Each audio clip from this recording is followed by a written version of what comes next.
and Ferrario are broadcasting live from the E&B Granite Studios at the Centene Community Ice Center. Presented by Bud Light and Skimmer's Original Vodka Iced Tea on 101 ESPN.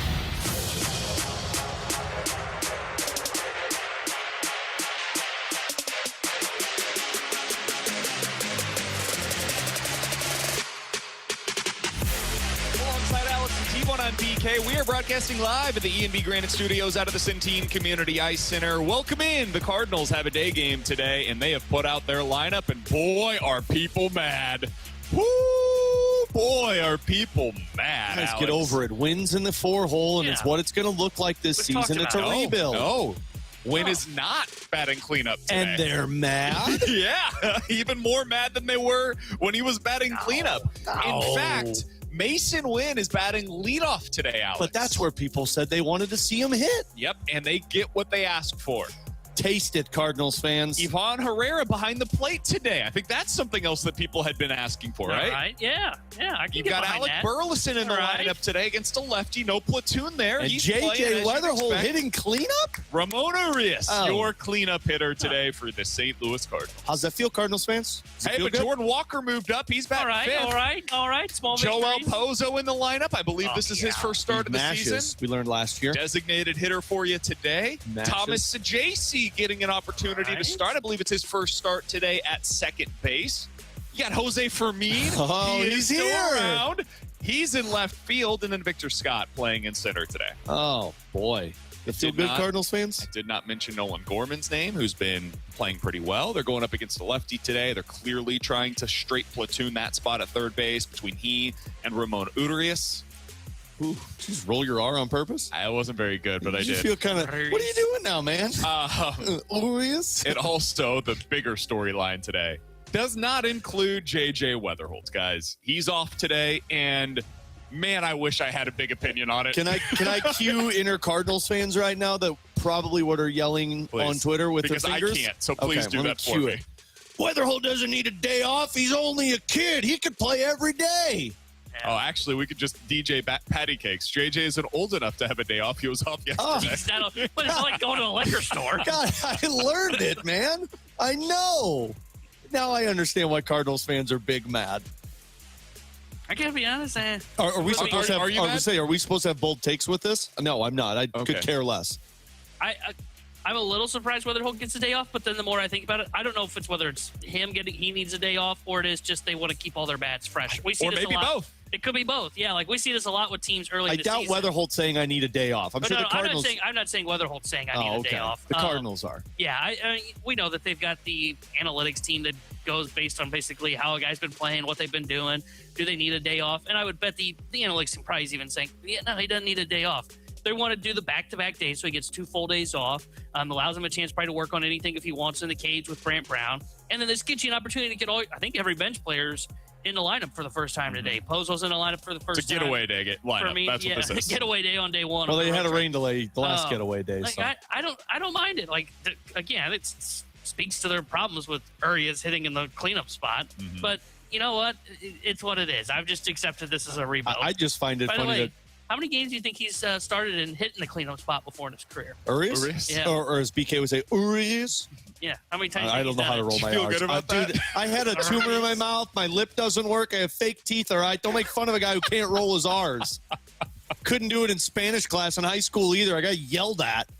Stupid double L in their alphabet. I can't do that one either. So how many times do you think he started his career in the cleanup spot? Like tortilla? Is that what that was? No, I thought that. No, maybe. Do you call it tortilla? Like, what's going on? I do tell you. Was there 2 R's? Was there 2 R's? Inye? Is that what you're thinking? That might be what it was. Yeah, I don't know how to do that either. I wasn't very good in Spanish class because I don't know if you know. Yeah, I got that vibe. They didn't offer Italian. Don't worry, man. That was clear. They didn't offer Italian at Fox High School. It's pretty similar. All right, back to Tanner's question. How many times did Urias start in the cleanup spot? Any guesses? Probably less than 5. I'll say 2. I'll say 0. 13 times. Really? With who? I'm guessing with Houston? Houston would be my guess. Was that when they were in their rebuild? No, he's not that old. Oh, my God. Did he start with Detroit? Maybe it was with Detroit. Baltimore. Yeah, there you go. Context. Yeah, they were in their There you rebuild. Yeah, context. Okay, that makes sense. But yeah, this will be his 14th That's time. the part as a I find league funny, hitter. that people are upset that, Wetherholt's out of the lineup and they were whining about Mason Wynn hitting in the 4-hole. This is what it looks like, Cardinals fans. When Wynn's not batting in your 4-hole, that's who's hitting in your Did it 4-hole. 4 times last year. I will say, this lineup's not good. The team's But not good behind I a think couple the Cardinals players. know that. They're not surprised that the lineup doesn't look good today, as you have JJ Wetherholt out of it and Nolan Gorman out of it. They're not surprised to see that this is what the results are. Wetherholt had serious hamstring issues coming out of college. It's why he fell to the Cardinals in the draft. Last year, he would regularly get a day off, basically like every week. And in the minors, we've talked about this before, they have a designated day off every week anyways. They do like the long series. So I don't have an issue with this. I don't think he, quote unquote, needed a day off today. But I think the Cardinals have been really good in the past about getting ahead of these things so guys don't get to the point like Matt Carpenter did early in his career where they have exhausted themselves to the point where they need like 5 days off in a row. So get out in front of it. Make sure the guy has, the mental capacity to continue along because baseball is exhausting at this level and there's a ton of information flying at you. It can be information overload. So get him the 2 days off in a row. Make sure he's ready to go for Saturday and Sunday and then the start of next week as well. I'm fine with it. I don't love it. I wish he could be out there because I like watching JJ Wetherholt. But if this is what they believe is necessary for him to be at his best into June, July, and August, fine. Who am I to say no in a rebuild of a season? I also don't know why we should be surprised by this. They managed the workload of Mason Wynn over the last couple of years as well because of especially in April. Yeah, especially with the lingering back problem that he's had. And we don't know if this is a lingering issue this year, but like you mentioned, he's had this in the past. So you know what you do with your prized possession of a top prospect? You manage it to make sure that he's not going to overwork himself. Because right now, yeah, that kid wants to play every single day. But it's smart for the Cardinals to be like, let's be cautious with this. There's no reason to get out of over our skis. Give him a couple of days off because he can get it, and we'll be fine. I would Maybe say not. the other takeaway from this lineup is Nolan Gorman, who is just in a clear platoon right now at third base with Urias. Alex? Urias. What do you make Like of that one, I had this? spit built up. So it worked. What do you guys make of this? Do you have a significant takeaway? Does it tell us anything about the way that they're viewing Nolan Gorman I think right it's now? pretty obvious that he doesn't hit lefties. He did last year. But that's what The irony is he was better against lefties last year than he was against righties. they view it as. He doesn't hit lefties. We're not going to put him in that position. We're going to keep it to where we can utilize him here. Plus, I guess if they believe that Urias is able to, that sounded like I was Last drowning one was on that better. one. Yeah, that one sounded like I was drowning. They feel like this guy at least can provide something for them when you go up against left-handed hitters. So I said this last week when we were talking about this. Like, I just think Gorman is going to be a splitsy kind of guy. Even if his numbers don't back it up, I think that's how they're going to utilize him. I think this is as much about Urias as it is anybody else. We all done with the rolling? Yeah. Okay, cool. He's much better against right-handed pitching than he is against left-handed pitching. So I think it's as and you much about signed that him. You as got to anything. play him. Yeah. As we know. Yeah, I can't help but wonder if they're trying to maximize them both for trade purposes. That's what my I tinfoil don't know if theory you're trying is to on it. maximize Urias for Now, trade like purposes. I say that in both of them. Gorman. You said both of them. Yeah, I said both. Now again, like, Okay, good. I'm glad you were thinking I wouldn't was. be a lot in Maximizing return for your, Ramon Urias, who they Yeah. signed for $2 million. Yeah, Dude, you Brandon. always say some wild stuff in the first segment this week. We got to start off hot, okay? You got April I don't Fooled want on- to have a boring show on a Friday. Well, I don't. You got April Fooled on What- Wednesday. Are you going to get a? Shut up. Damn. Are you going to get like a high A sixth We're just inning getting a good reliever lottery instead ticket. of Yeah, a we're player to getting be a named lottery later? ticket. You're getting a Urias. 40-man roster spot. Yeah, we're getting a lottery ticket, decent high upside shot. Like T-Bone, I think love this you, is what buddy. they're doing. I don't think I wish they're we were trying in to Did you say studio. his ish on I Redbird wish we Report? were in studio so I could just turn off his mic. Now I can't reach it. You need to put more respect on Urias' But I think name. I wonder that they're trying to maximize like even Gorman as well for this to where Now that one I can trust. That one like that's fair.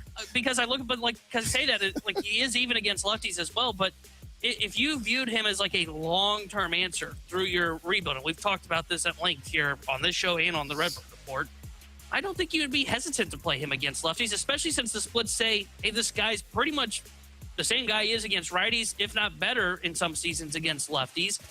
I don't understand why the platoon then. And then, like, if we're laughing at my take on Urias, then there's no need to really play him against lefties, right? I know you paid him $2 million. He could have paid $2 million to sit on the bench. He's a fine player. Like, there's no. I get it, but like Gordon, who have him in matters more? The guy that would be playing for the long-term future of the Cardinals, the Gorman, or the $2 million rental that you're hoping Gorman to trade a part at of the long-term future? That's why I'm saying no. I don't know that he is. I don't think he is either. I think they're trying to get him to perform his best against right-handed pitching. And then whether it's at the deadline or in the offseason, I don't know which one. That was the great take. It was the Urias one. And I mean, I would imagine you probably think they're trying to maximize Fermin's availability in left field today. That guy's probably not going to be here by the start of May. I think part of this is like, hey, you need to get Thomas Ajacey into the lineup. The opportunity to do so exists today because you could play him at second because JJ Wetherholt's out of the lineup. Urias, they believe, and I don't know, clearly you disagree with this, they think Urias is a legit starting caliber player against left-handed pitching, and to be candid, his numbers suggest that he is. He's a good defender. He's about league average offensively, and when you have those two as a combination, that's a starter. It's not a great one. It's not overpowering. He's not a cleanup hitter for a good team, but he can start for a good team against left-handed pitching, which is, 1 out of every 4 or 5 days. And then they wanted to get Fermin an opportunity today in the outfield. And that's the entire reason why Gorman is not in your lineup today, in my opinion. And correct me if I'm wrong, he's had issues with his back in the past too. So he could be falling into the same conversation as Wetherholt, to where it's like, look, we just want to make sure everything's good. You went through spring training, you got your first couple of games under your belt. 100%. Let's just be cautious with it for a lot of these guys. Alongside Alex and T-Bone, I'm BK. One other element to this lineup is Ivan Herrera's behind the plate. And they've already started him now 3 times behind the plate in the first, 7 games of the regular season? That is more than I was expecting, I'll tell you that much. It sure seems as though early on, we'll see if this continues to be the case, they're pairing him with McGreevy and Palante. Those are the 2 guys that we've seen him with thus far. If that continues, I'm all for it. 2 out of every 5 days, 40% of the time. If he can continue to do that, maybe eventually you add in another day or 2. Sounds good to me. I like the plan. He's T-Bone. That's Alex. I'm BK. Coming up next, Brad Thompson, Cardinals insider and analyst. I like the plan too. 101 ESPN. The Spread Zone, where sports betting meets reckless optimism, questionable logic, and the occasional stroke of genius. With hosts Anthony Stalter, Tim McKernan, and Scott Rizzuto. Check out the latest from the Spread Zone at 101ESPN.com or the 101 mobile app. The Spread Zone is brought to you by FanDuel Sportsbook. Make every moment more.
Broadcasting live from the Centene Community Ice Center inside the E&B Granite Studios. This is BK and Ferrario on 101 ESPN. Presented by Bud Light and Skimmers Original Vodka Iced Tea on 101 ESPN. We're talking everything Redbirds with Cardinals TV analyst Brad Thompson on 101 ESPN. BT is presented by Buffalo Wild Wings, the ultimate home run for wings and wins.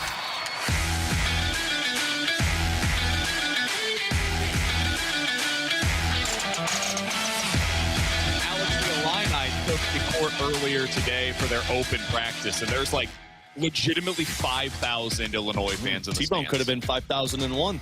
Could be there tomorrow. But instead, T-Bone's like, suite I don't want to go. for free with he and his father, dangerous. and he's choosing to not go. It's dangerous. One My of our brother. listeners was kind enough to offer T-Bone sweet tickets to the Final Four, and T-Bone said, nah, I'm good, actually. I don't want to go. All to he the had to Final do Four. was suit up and show up. Yeah.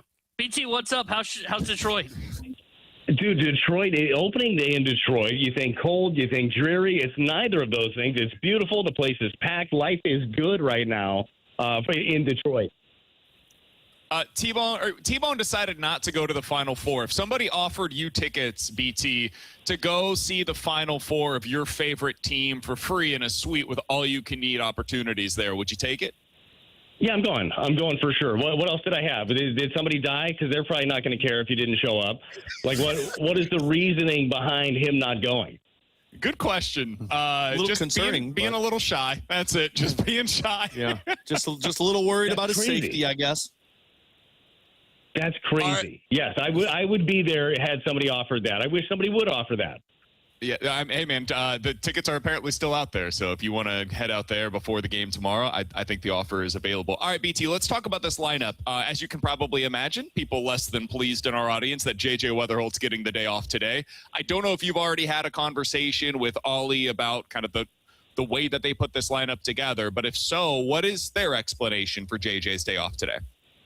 Look, you're going against one of the tougher lefties around. You're trying to basically, this is the scrappy lineup is what this is. This is a bunch of right-handers overall that you think are going to put the ball in play, bat the ball, and hope for the best in this one. And then late in the game, when you get Fromber out of there, that's when you'll see your other lefties get deployed right back in and they'll look more traditional. But I think this is one of those, to me, this sniffs like one of those lineups where they end up scoring 15 runs because they're not supposed to. That's kind of what it feels like to me. I like that idea. I like that opinion on this one. BT, I got like a lot of B's going on right now. People see this and their initial reaction is JJ Wetherholt's too young to need a day off this early in the season. From somebody that has played Major League Baseball, what's the mindset with Ollie when you're looking at a guy like Wetherholt this first full season and trying to determine when to get him days off? Oh, yeah, look, I don't think that he needs a day off by any means, but I do believe that you're going to build him in because you bring up a great point. Look, 162-game season is a long one, and it will catch up to you. So you might as well try to take advantage of it early and have a plan of how you're going to get them rest before you get down the stretch, and hopefully you don't have room to give them rest, right? You want to be able to have those guys in every single game. So, yeah, they're going to be smart with JJ. They'll deploy him way more times than not. But when you can figure out, because, look, you have a roster, everybody's got to play, right? Everybody's got to be able to get in. So if you can build in a day against a lefty to get a bunch of right-handers in there and then flip it over halfway through the game, I think it's a smart thing to do. But they've definitely talked about it. They've definitely talked about getting him off his feet every once in a while. And, yeah, he's young. He's 23 years old. But the season ends up being long. People don't understand the wear and tear through a big league season. So trying to get ahead of it early. We're talking to Brad Thompson here on 101 ESPN, Cardinals analyst for for Cardinals TV. BT, when you look at this lineup today, I found it really interesting that Ivan Herrera back behind the plate once again. Is this a situation where they like the look of him with McGreevy and Palante, and those are kind of going to be his designated pitchers early on, or is that reading too much into what we've seen thus far?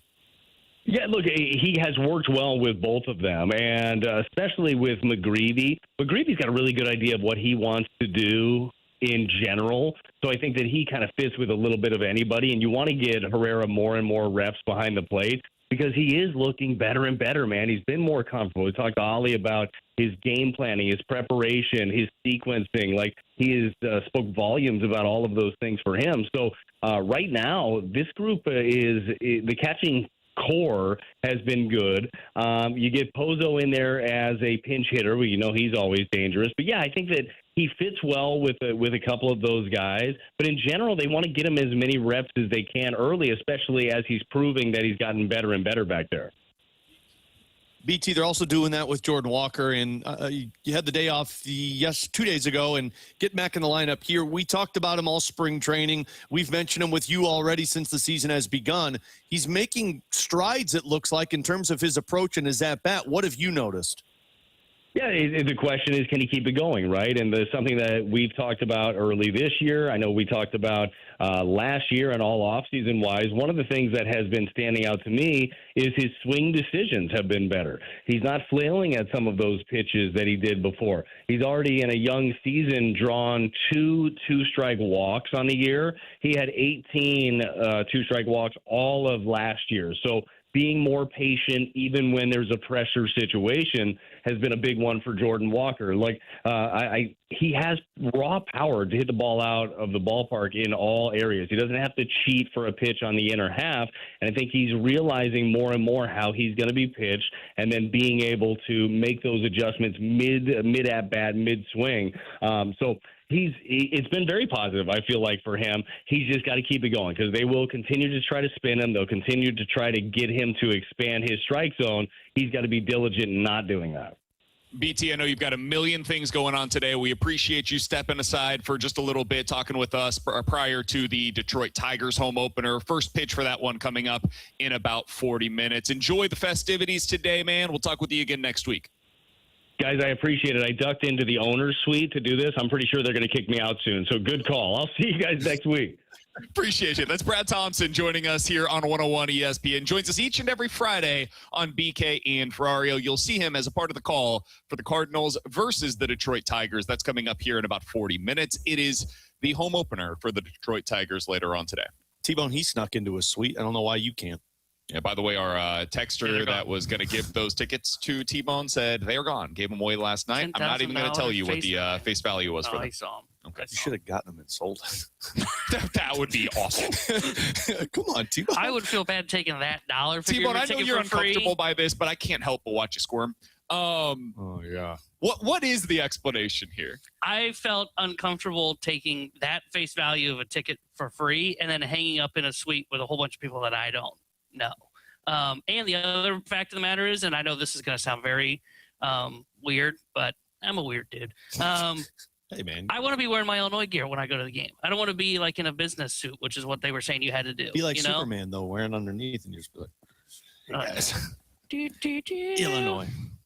ILL, baby. Yeah. See, And can I be honest? I actually think I'm going to enjoy it more here at home than I am in person.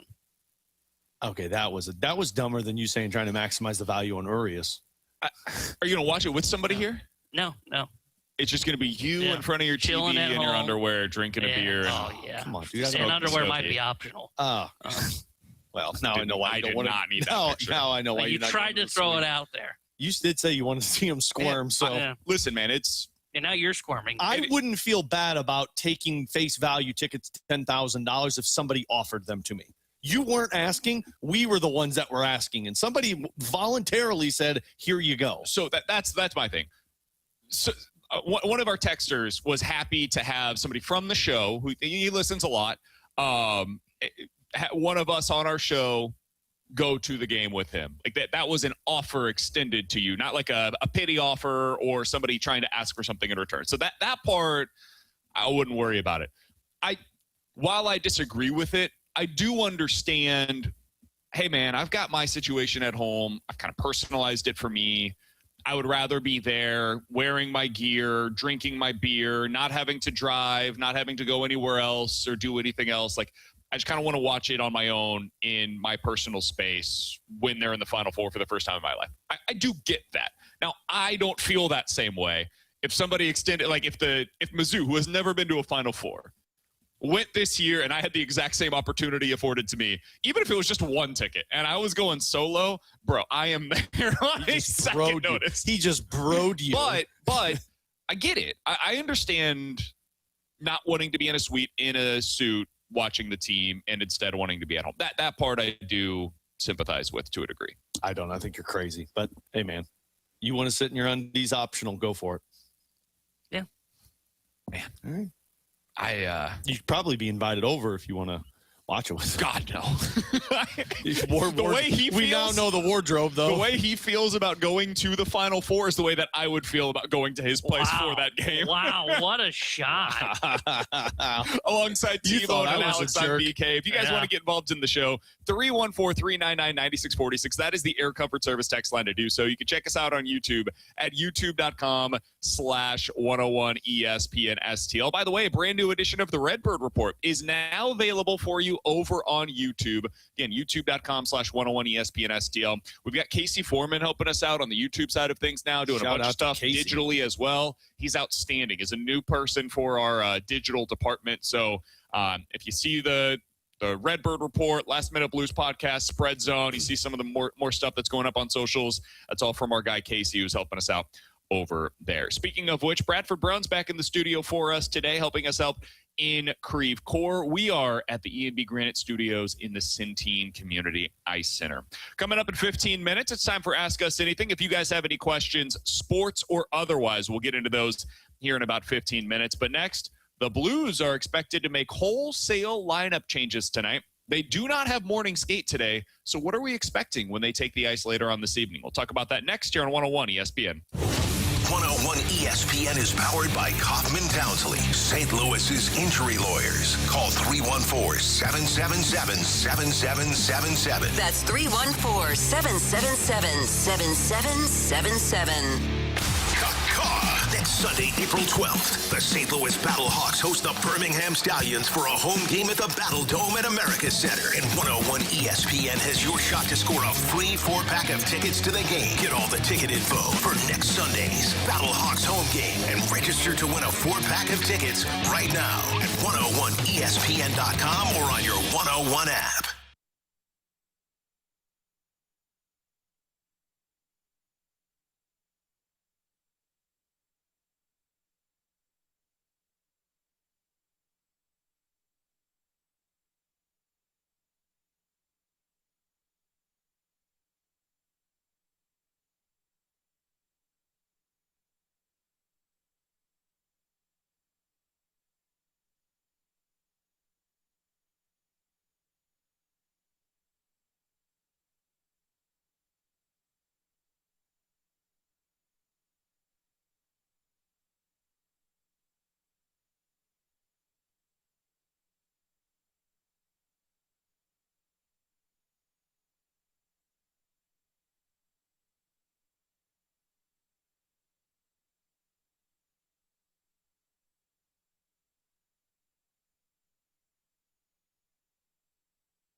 basketball is on ESPN. Tomorrow, Game 1, Illinois and UConn.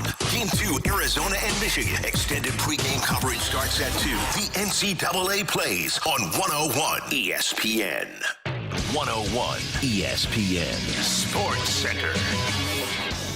Blues visit deteriorating Ducks. Good morning. I'm Bradford Bruns with the Sports Center update presented by Universal Windows Direct. Jim Montgomery's club continues its 4-game road trip at Honda Center tonight. First place Anaheim has dropped 3 straight, but STL's head coach remains on high alert. You want to see desperation. You want to see people executing with effort that are going to want to be in the lineup consistently. That's the hardest thing to do, is to be consistent with your effort, your energy, and your execution. Yesterday's Fastlane guest also suggested multiple lineup changes ahead of tilt number 75. St. Louis enters this evening 5 points behind San Jose for that second wildcard spot. Baseball Cardinals-Tigers action begins roughly 30 minutes from now. Righty Michael McGreevy starting against Framber Valdez. Tomorrow, Final Four festivities assume priority. 101 ESPN will carry Illinois, UConn, plus Michigan, Arizona. Your Sports Center update was powered by Universal Windows Direct. You'll be saying, I love my windows. This is BK and Ferrario on 101 ESPN. Broadcasting live from the E&B Granite Studios at the Centene Community Ice Center. Presented by Bud Light and Skimmers Original Vodka Iced Tea on 101 ESPN.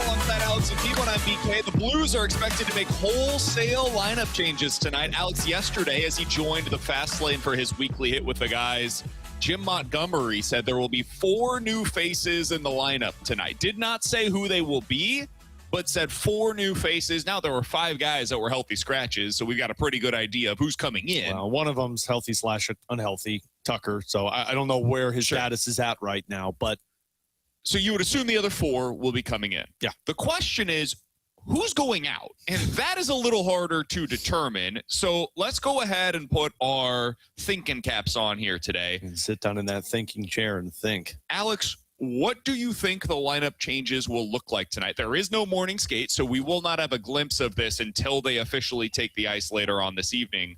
What do you think is going to happen? Well, I think Justin Hall comes out of the lineup. So a defenseman goes in there, whether it's Tucker or Kessel. Him saying 4 new faces lends me to believe Tucker's not healthy yet, so that's probably Kessel going there. On the forward side of things, it's a lot easier for me to tell you who's not coming out of the lineup than it is who's coming out of the lineup. So it's kind of process of elimination. I don't believe Holloway, Thomas, Snuggerud, Neighbors, Stenberger, Dvorsky come out of the lineup. Like, to me, those 6 players, they view as we have to keep these guys in the lineup. And part of me wonders if Jack Finley falls into that as well, because you claimed him on waivers. He's young. He wins faceoffs for you. So then from there, there's 5 other names for 3 forwards, and it's Buch, Kyrou, Bergeron, Toropchenko, and Suter. I legitimately, I don't know how to answer that. Like, my gut would tell me Bergeron comes out because he got beat on that 3-on-3 overtime play, and he's been in and out of the lineup a lot lately.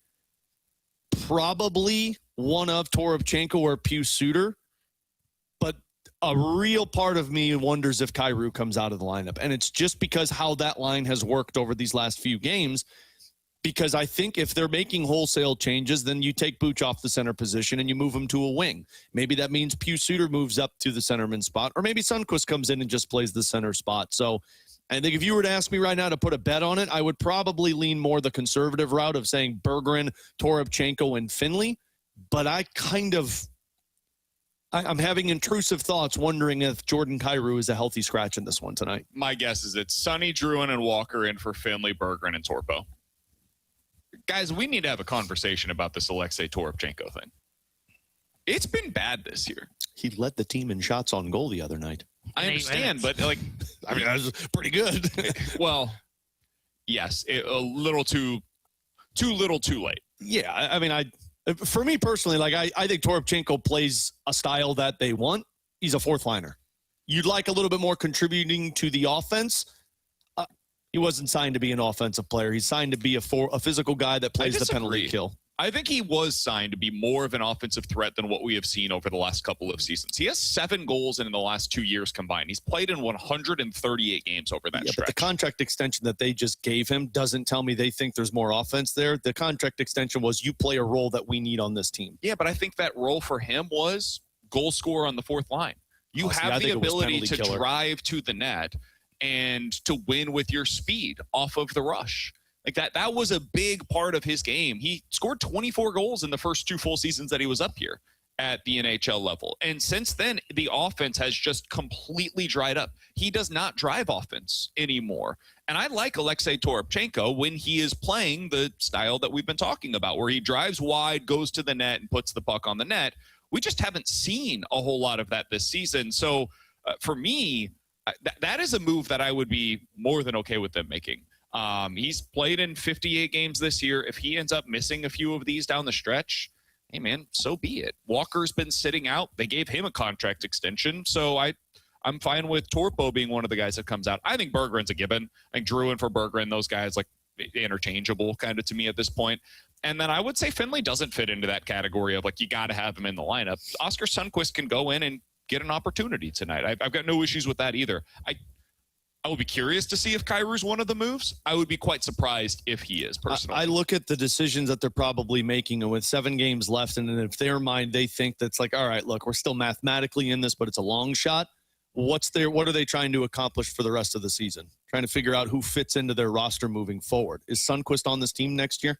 Probably not, but if they're putting him into the lineup. I think Finley's on this team because you claimed him on waivers, and they view that as that's our 4th line center. So in my eyes, it's, well, he hasn't done anything wrong. He hasn't done anything great, but frankly, the 4th line really hasn't. Correct. But it's also kind of been in flux this season. I mean, I don't think they've had the same 4th line for a stretch more than 4 games. But that's by choice because they haven't been effective. Absolutely. But Finley has only been there since the Olympic break. The penalty kill since the Olympic break has been top 3 in the National Hockey League. He and Toropchenko eat the most time on it. And his faceoffs, I think, is clipping at like 54%. So to me, I look at Finley, and I mean, look, if you put Sundqvist in, it's not going to make or break the season. You're probably just getting him in.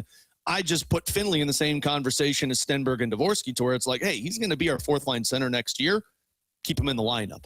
And that's why I wonder, I mean, Toropchenko as well. Like, they signed him to a contract extension. They obviously view it, but that one makes more sense of like, look, just give him a little bit of a reset, put Walker in there. And that's what I would say with Finley. If they're going to make these lineup changes, they're doing it not only to do the like, hey, we need to see what these guys are. If they were continuing to do that, you just keep the lineup the same. There's no reason to put Drouin in there. I don't think he's a big part of your future. I agree, but I also don't think Kairu is either. No, I'm with you. And that's why I wonder if that's I think Kairu's got a much better chance of being here next year and playing a real role for the team than Jonathan Drouin does. I don't think he has any future with this team. So I think they're making these changes not only because of, what's the future of it all. I think these changes are happening because they want to get a spark. I don't think the Blues view themselves as being completely out of it just yet. I mean, I thought Jamie asked an interesting question yesterday on the Fast Lane where he said, was there any consideration to going 4-on-3 in overtime with the goalie pulled? And Jim Montgomery, just flat out said no.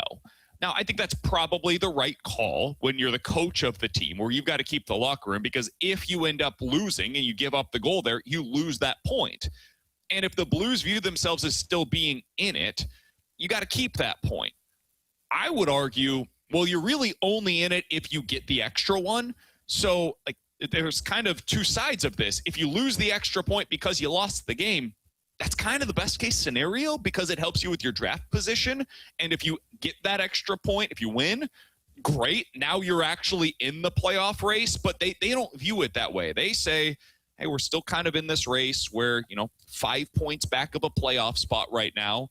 So I think they're making these moves with the idea that they could still make a little bit of a push down the stretch, not to see who the guys are that are going to be here next year. Probably. And I mean, not probably. That is what they're doing. That's why the idea of pulling the goaltender makes sense to us, but to them, that's a crazy idea because you need points right now, regardless if we believe they're in the playoffs or not. They believe they're still in this playoff race. So I prefaced what I said with Kairu being out, that's the aggressive move. They're probably going the cautious one to where I do think the line combinations are going to look different. I don't think you're going to see Booch at the center position. I wonder if Pius Suter moves to that second line center or they give it to Dvorsky.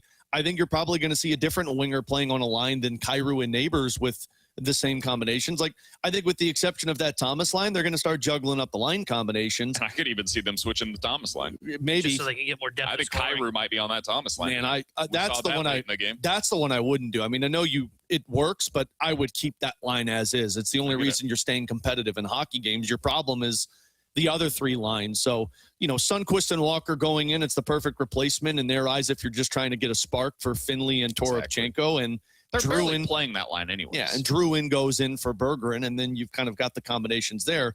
I don't know if it's more the players coming out than it is the lines juggling around. But again, man, it's just intrusive thoughts watching those last two games and the outcomes that happened and how he was barking at that line specifically. Kyrou and Bergeron were kind of the sole responsibility for two goals that determined the outcome of that Sharks and Kings game. I hear you. I just look at the way that they played that fourth line against the Kings, and I think it spoke to, I don't trust this line. I mean, you saw Alexei Toropchenko play 8 minutes at 5-on-5. Jack Finley played 7 minutes, and Pius Suter played 9. That tells me, like, their actions are speaking louder to me than their words. Kyrou played 15 minutes at 5-on-5. So I just think that they've arrived at a place where they don't trust this fourth line. They didn't want to throw them over the boards in that game. So you switch it up, see if you can catch lightning in a bottle. The odds are against it. I think this team's, it's done. We saw them make their push, and now they have nothing left in them. So I think that's probably going to be all she wrote. But I understand if you're the coach, you can't think that way. So you've got to make the changes. You've got to see if there's a spark in there somewhere. And maybe you can get a little something out of Sonny and these other guys that are going to the lineup. We will see what those lineup changes look like this evening. Alex Ferrario will have pregame coverage for you right here on your home of the Blues, 101 ESPN, as the Blues take the ice late tonight against the Anaheim Ducks out in L.A. Alongside Alex and T-Bone, I'm BK, 314-399-9646. That is the Air Comfort Service text line. If you guys have any questions, sports or otherwise, we'll get to them next and ask us anything on BK and Ferrario. You can now listen to 101 ESPN on demand. Get caught up on all our shows and podcasts at 101ESPN.com or on the 101 mobile app. 101 ESPN podcasts are presented by the Schaefer Door Company.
the Centene Community Ice Center inside the ENB Granite Studios. You're tuned into BK and Ferrario on 101 ESPN. Presented by Bud Light and Skimmer's Original Vodka Iced Tea on 101 ESPN.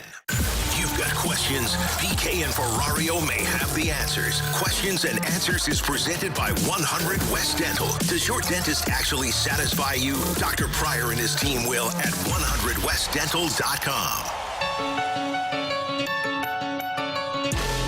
Alongside Alex and P1, I'm BK. 314-399-9646 is the Air Comfort Service text line for Ask Us Anything. If you guys have any questions, sports or otherwise, go ahead and get them in right now on the Air Comfort Service text line. From the 636, are you guys excited at all for the World Cup? Does it taking place in the U.S. make it more interesting of an attraction for you? T-Bone, I know you're a soccer guy. Is this something that you're looking forward to? Oh, I am looking forward to it. I love the World Cup. It's the best soccer event in the world, and I love watching the international players at that stage. You still get to see, which is incredible, like Cristiano Ronaldo, Lionel Messi, and it's fun to just see all the guys from all over the country. Like you watch the best players in the world in the Premier League or in the over in Spain, and you don't realize what country they're from until they start playing for their country. I love it, and I love waiting to see the United States and just see how they're growing as a country in soccer. And I'm expecting kind of disappointing results this year because they haven't been trending in the right direction in their friendlies. But I love the World Cup. It's one of my favorite sporting events that goes on. I'm excited for it. I'm not a huge soccer fan, just not my number one sport of choice, not in my top 5 probably, honestly. But I enjoy these big events. I like get the hype suckered too. into it once the event actually takes place. Yeah, I love the hype around it, like watching everybody else get excited with it. And I know I'm typically the one that when people get excited about something, I back away from it.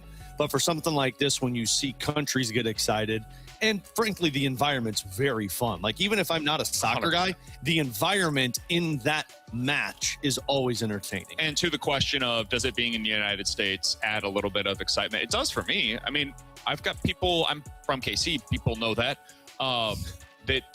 they're hosting many of these games. And so, like, people that I grew up with are going to some of these games. I find that to be really cool, that it's going to be hosted, you know, in the place where I grew up, at least in part. From the 314, since you guys brought up gear and since I already sent a text about it, my question is this: at what age did you stop wearing jerseys to sporting events in general?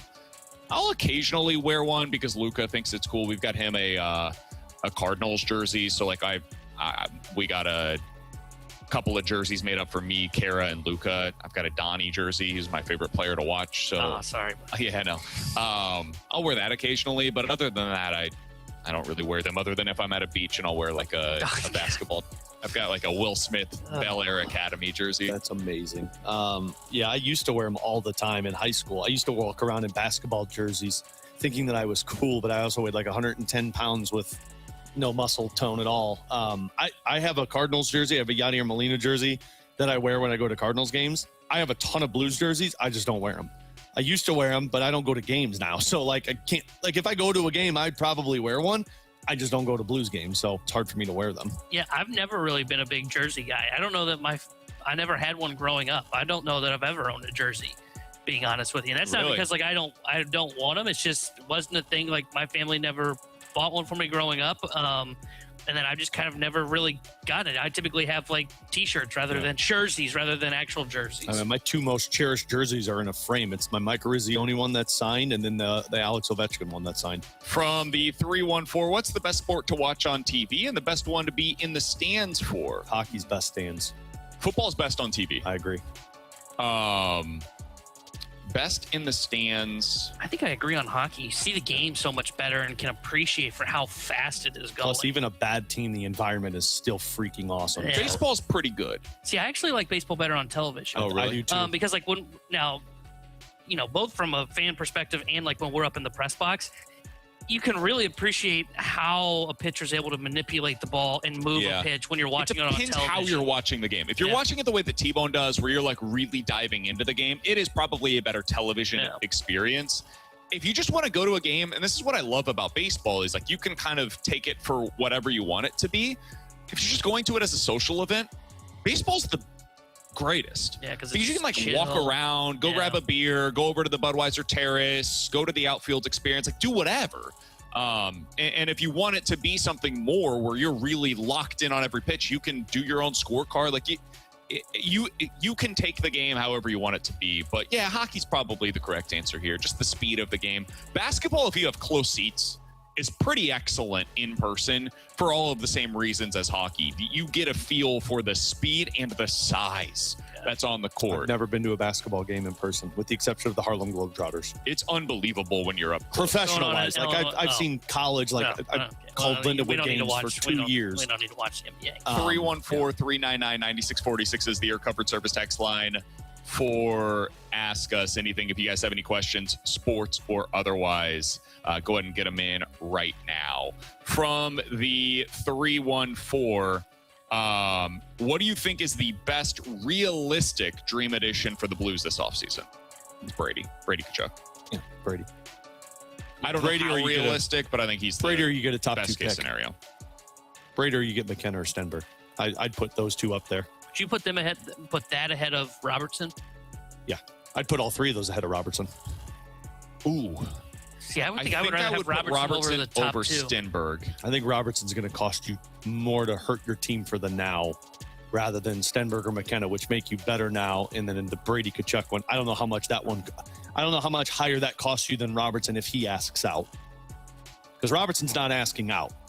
Robertson's going to be like, no, I'll stay in Dallas. You're going to pay me. I'm under control for one more year, because he's going to try and get the biggest arbitration rights possible if they're only going to give him a 1 year deal so that his UFA goes up next year. I think you're going to have to pay a hell of a price to get him versus Brady. And I'd still want Stenberg or McKenna because they're younger, they're more cost controlled. I think Brady's going to be more expensive than Robertson. Not in terms of cash, but in terms of what you're giving. See, I don't think so in capital. If he asks out, he's going to be like, you're picking these teams. And then I don't think it's going to cost you. It's just not going to cost you as much as Robertson. Interesting. If that's the case, then like Brady's the easy number one for me. But I agree there. I think I would still have Robertson over the top two picks. I think so too. Just because I know what he is. He's proven. He's a pure goal scorer. He's exactly what you need. And I get what you're saying about like the cash capital you're going to have to give up for him, and then let alone what you may have to give up for him in the trade. But I think like he's going to be costly for the first like 3 years of that deal. But years 4 through 8, I'm just assuming the cap's still going to be spiking. And at that point, it's probably almost a bargain for you. Yeah, I mean, the reason I would lean Robertson over those draft picks is because Robertson is what I'm hoping those draft picks become. Yeah. Like he's already proven it at the NHL level where he's a legit 40-goal scorer potentially here with St. Louis. Yeah, there's a little hesitation with Robertson. Not that he can't be what he is. It's just, what does he look like on another team that's not around those guys? It's a fair question. It's a really fair question. We've seen it in the past where look at Rantanen when he went to Carolina. No doubt. Like, that guy was not Rantanen from Colorado. That's so fair. It always does worry me when because at least with Brady, his tools translate to any team he goes to. When a goal scorer goes elsewhere, what's the playmaker look like? What's the offensive zone time? What's look like? What's the coach want? Because Jim Montgomery demands better defensive play than offensive play. So it's a little, for the price of what he is and not knowing if he's going to continue to be a 40-plus goal scorer, that's the only hesitation. He's Alex. That's T-Bone on BK. You got BK and Ferrario here on 101 ESPN. In about 15 minutes, we're going to dive into the discussion that's been kind of sweeping St. Louis over the last 48 hours. What would a JJ Wetherholt extension look like? And is this a different situation than what's taking place with Konnor Griffin out in Pittsburgh? We'll get into that in about 15 minutes. Mike McKenna, the former NHL goalie, now the leader over at Macadoodles, is going to join us in studio. And he tells us he's got a special surprise for us today in studio. Mike McKenna joins us next here on 101 ESPN. Jamie Rivers here, and it is time for another one of my jersey giveaways. And right now, you can register to score a signed Jordan Binnington Blues jersey. Yes, beautiful Jordan Binnington Blues jersey. Gotta love it. Enter to win that autographed Binner jersey at 101ESPN.com or on your 101 mobile app. Jamie's jersey giveaway is presented by St. Luke's, ranked top 2% in the nation for cardiac surgery by health grades. Visit stlukes-stl.com. That's stlukes-stl.com.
KSOS, WXOS, HD1 East St. Louis, 101 ESPN is driven by Brown and Crouppen Law Firm.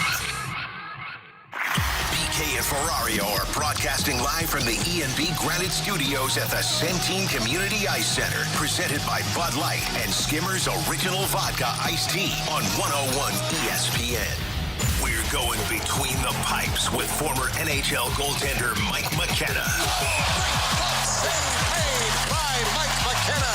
How do you like me now? Between the Pipes is refreshed by Macadoodle Spirits, fine wine, beer, and cigars. Now open in Darden Prairie.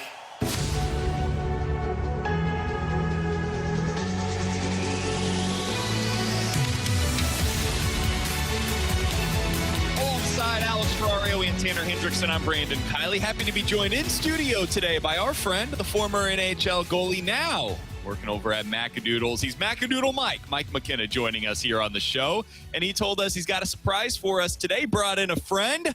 Tom Crowder of Grey Eagle Distributors is joining us in studio today as well. Look at that. Happy to have you. Thanks, guys. They brought a new barrel pick for us today as well. We did. So this is Middle West Distillery out of Columbus, Ohio.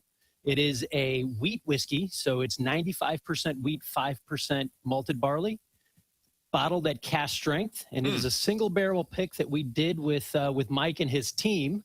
Got to give them credit as well over at Macadoodles.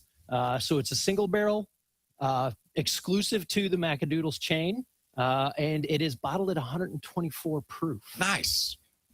So what's cool about this is we've been trying to do a varied approach to what we bring into the store, and we haven't had something that's a really high wheat like this, and wheat's been really popular for whiskey. So if you guys care to try, I think you're going to get I was going to ask, which one was the surprise? Was it Tom or was it the whiskey? It's definitely the whiskey. I was thinking Tom was the surprise. You brought two. Both are great, though. Yeah. Here's the cool part, though.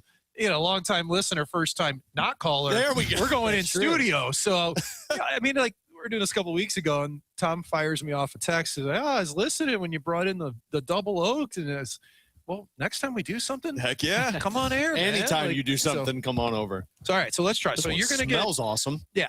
So Tom, for our listeners right now, and by the way, we're talking a little whiskey here on BK and Ferrario heading into the weekend. Check out Macadoodles. They've got unbelievable options for you out there. For our listeners that maybe aren't familiar with more of a wheat-forward whiskey, what can they expect whenever they try this out? So wheat provides a different style of sweetness to the whiskey. Obviously, if you know bourbon has to be made from a majority of corn in the mash bill. Mm-hmm. So this is not a bourbon because it is more than 50% wheat. Actually has no corn, no rye in it. But wheat provides a different style of sweetness. Think more like a cinnamon sweet, a little bit less of those vanillas and caramel flavors, but more of those cinnamon and like sweet spice flavors. Think cooking spices. So we didn't want to pass up on this because, when you get good rankings, you got to pay attention to that. And Whiskey Advocate is probably the premier publication when it comes to whiskey and other spirits.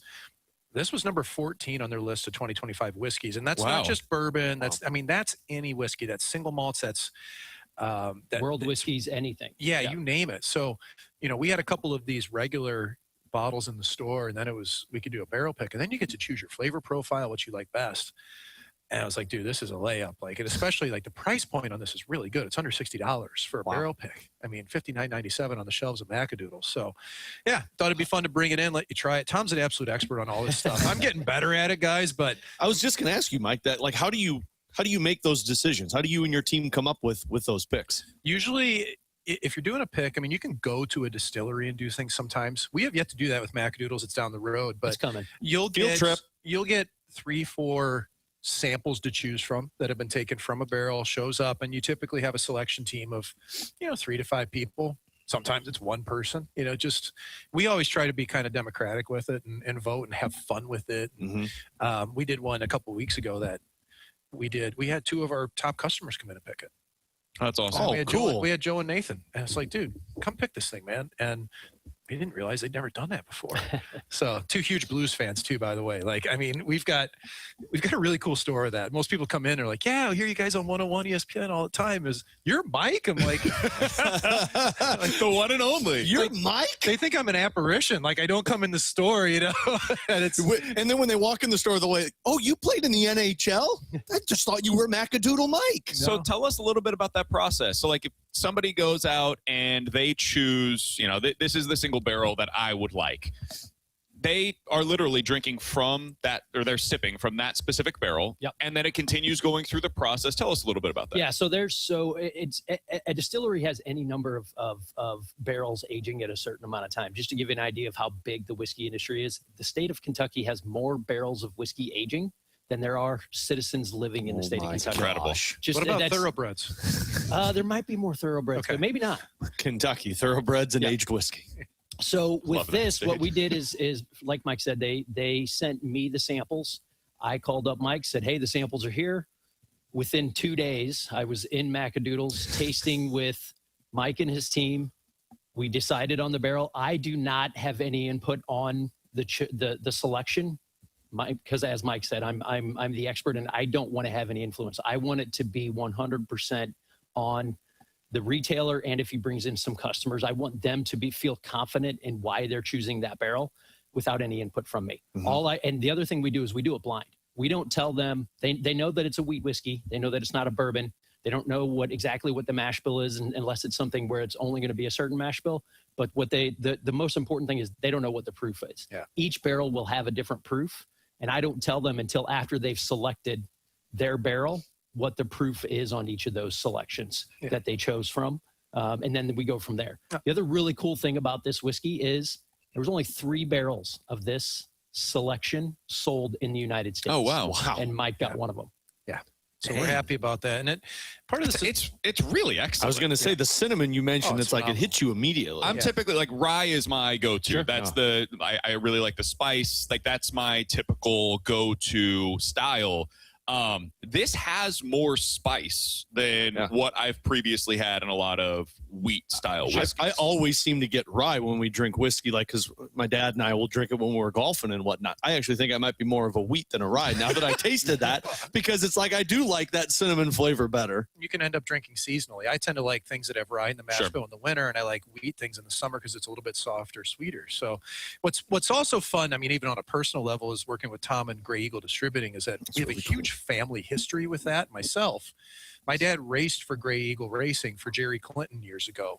And I mean, they had the Budweiser truck and RV, and it was, I mean, dude, it was Jerry and my dad and these guys, Dan Layton and Don Sorge, and like Paul Newman would come around all the time. And I've got pictures of it in the building. Cool. So, you know, there's other layers to this onion here, you know, like IndyCar's only 2 months away here. You know what I mean? Like Worldwide Technology Raceway on June 6th to 8th is going to be featuring the IndyCar series, which I can't wait for, but we also have hockey still going on right now. So, I mean, like the Blues right now, guys, are you not having fun watching them at least? A lot more than I was a couple of months ago. Now, the last 2 games, they weren't their best. A little sleepy for the first half or so against. I mean, honestly, they looked like they got off a plane and were on the road in LA. Which typically happens when you play Sunday in the Midwest and then you travel the next day to the West Coast and don't acclimate that quick. And people will always try to, it never matters as an athlete, but it does, because you really, that 2-hour time swing, like I remember when I was working in Vegas and it would just crush me when I'd get out there. You're all thrown off. And third period, OT looked great. I'm really a big fan of Logan Mailloux right now. Like I didn't. He looks like a different player. You know how we talked about this at the start of the year, guys. Like it was just too much. And he's looked really comfortable, man, and confident in himself. And I mean, Monty's playing him in minutes that are meaningful, and he's growing. And I think that the one thing we haven't talked about all season, he's got a great mentor on the bench in Weber, in the coach, Mike Weber. I mean, this is a guy he wasn't an NHL superstar. He made most of his career. It was very similar to mine, American League, NHL up and down. You have to grind and know the game so well. And I think Weber really relates to the players the same way Steve Ott did, that same way Dave Alexander does with the goaltenders. You can see that confidence come in a young player like that now that some of the pressure's off a bit. He's got a good deep partner to go with him. And it's impressed me, man. Like, I was hopeful that this would what it would turn into, and I think we're finally seeing that growth. So they're not out of it, Mike. Like, mathematically, like, they're going to probably be in this to game number 82 because that's what the West is for that last spot. I've argued this a couple of times, whether it's on our show or pre and post with Joe. Could this have been the best case scenario for the Blues, to where you miss the postseason, which I know sounds weird to say, but you don't want to have back-to-back years of getting rewarded for going on a desperate stretch and then do the same thing next year. But also you got that competitive hockey. Like, you get the best of both worlds story. You're still pushing for the playoffs, but you also still might get a top 5 pick. I think objectively at the start of the year, there were bigger expectations. We all know that. Injuries definitely crushed this team at the start. But if you looked at it, again, objectively where the Blues were and still not having a number 2 center, 3 center, it's still growing on defense. If you said you're going to be in the fight till the very end and have some great stretches, you'll fight through adversity, and you just don't make it, but you still get a really nice draft pick, I think you'd be happy, because this team now, in my eyes, is only 2 years now away, with some of these draft picks coming in, 3 years to hitting a window that I really, really like, not just making playoffs, but actually being a contender. If some of these prospects pan out, they need a number 2 center. Somebody's got to grow that. But it's, like, Tom, you're a big fan, man. I'm actually curious your thoughts, though, on that. Like, as a fan, pure fan, like no insider baseball on this, like, how do you feel with a team that doesn't make the playoffs, but is still entertaining for most of the year, especially later on, but also with the knowledge that you're going to get that draft pick? Like, do you keep your same excitement for that team? Does it carry through until next summer or next winter? I mean, for me as a fan, it absolutely carries through, because you like to see the excitement and what these young players are going to be able to bring next year, and also knowing that we are going to get a draft pick. Would have been great to make the playoffs and have those extra games and have those extra opportunities to go see playoff hockey? Sure. But it still is, it keeps it exciting for the fans. Like, they're not tanking. Yeah, no. they're not tanking. Yeah, you're not doing what As we Chicago see in or other Vancouver. sports. That's awful. Yeah. And honestly, I mean, I'm the conspiracy theorist, Tom, to where I think the draft is rigged, and I might be proven right this year. I think those pinballs that bounce in the back that nobody knows about, I think those reward teams that don't go into it like Vancouver of saying, like, nah, the hell with it. We're just going to be bad to go get a really good pick. The other thing is, like, now that you have this lottery system, the way that it's structured, you're not tanking, but you're right there with the teams that are. It can happen. Where, like, you've seen real benefits and real tangible progress from some of these young players. And also, you still are, right now the 5th best odds to land the number 1 overall selection, with a 8.5% chance to become that number 1 overall pick. Meanwhile, Calgary, who, I mean, they're tanking. Yeah. They're at an 11%. So they have a 3% better chance of getting the number 1 overall pick than you. And those poor guys are playing better, too. Yeah, they are. They're winning hockey games right now. The Rangers are performing better. And you're right there with it. Yeah. Shesterkin just fought Markstrom the other night. He had a goalie fight again. And it's like, I'll tell you what, when I'm watching that, so I've played with Marky. Now, mind you, we were teammates for 2.5 days. But I can't tell you the career of Mike McKenna. The bond that we built, you can't break it. He sent me a DM when I retired, guys. That's odd. Look at you. So, but it's fine. We actually known each other fair, like anything else, you know. But Jacob Markstrom is one of the rangiest, strongest goalies. Like, him and Vasilevsky are probably the 2 guys in the league that you really don't want to mess with on a strength standpoint. Mm-hmm. And Shesterkin fired up the lawnmower on him. Like, he threw like 5 rights in I love Shesterkin. The way he plays, he's got that Ray Emery, Ron Hextall attitude to him, which Jonathan Quick had that as well with the LA Kings. There's a swagger and a confidence, but that's what we're seeing from Joel now, from Hofer. Mm-hmm. And I'm such a big fan of this guy. I've loved this goalie tandem forever, but I really, man, Hofer has he's just such a focused machine, but you're seeing now, I'm seeing him start to take some calculated risks at times with depth that he hasn't done. Some of those are a little, they give you the type other night I was like, Joel, I think back in the net. Tom, this is goalie union stuff. I'm a goalie in soccer, so I understand. Oh, there it is. See? So I played soccer goalie like twice, and I never wanted to do it again, because how do you enjoy only saving half of the shots? Well, it's when you get hit in the head with a ball, because we don't have any pads on. So we don't have a helmet on. When you get hit in the head, a lot of times you forget about those ones that go in. I didn't have any fun. I mean, here's the thing. You're used to playing goalie in hockey where you stop 90%. The net's a little bit different too, Mike. I was gonna say 90, Ideally. but like if you're me, 89.6%. But I mean, like, round up. You're used to making a lot of saves in hockey. And then in soccer, I just felt like I was guessing and it kept going past me. And I was playing with like. Well, you're also used to getting like a shot volume that is not the same in soccer. You're standing in the soccer net for a pretty decent amount of time before you see action. Yeah, these are JV kids just burying it on me. You know, I'm like, I'm done. No more, man. I'm going back to tennis or go-karting or something. I'm done with soccer, man. All right, Mike. When people walk through the door, obviously they can check this out for any of our YouTube viewers. Here is the bottle. It's the Middle West Spirits Straight Wheat Whiskey Single Barrel, available now over at Macadoodles. As you guys said, exclusive for the fine folks over at Macadoodles. What else can people expect when they walk through the door today? So today we've got the barrel pick that just dropped. We do have some Old Fitz 7-year that's out right now. We've got several other allocateds that came in today from Starlight and some other pretty good producers that have some unique items, a cigar batch from them. What we're really getting ready for, though, is tomorrow. Because tomorrow we have our adult Easter egg hunt at 9 a.m. Nice. Last year's a big hit. I mean, we had people waiting out front. So we're going to pour mimosas, $4 a mimosa. We'll have those out. And we're going to have 100 Easter eggs all throughout the building. Cool. And there's going to be a dozen golden eggs. If you find one of the golden eggs, you have a right to purchase an allocated whiskey that we'll have available at this. And last year was a lot of fun. Like, we didn't find an Easter egg until like 4 months later, and it was pretty funny. And we can promise the gold ones will be found. But that's tomorrow. We'll have a dozen allocated bottles out for it. We're just north of Highway 364 Page Extension. We're at the corner of Bryan and Feisey Road. And we're super thankful again. Thanks to Tom Crowder for coming in from Grey Eagle and helping us with this. And this bottle here. This bottle's staying with you two. Oh, fantastic. For you fellas. How about that? So you're so welcome is to this share. like in the Batman movie where you break a pool stick and you say last one standing gets the whiskey?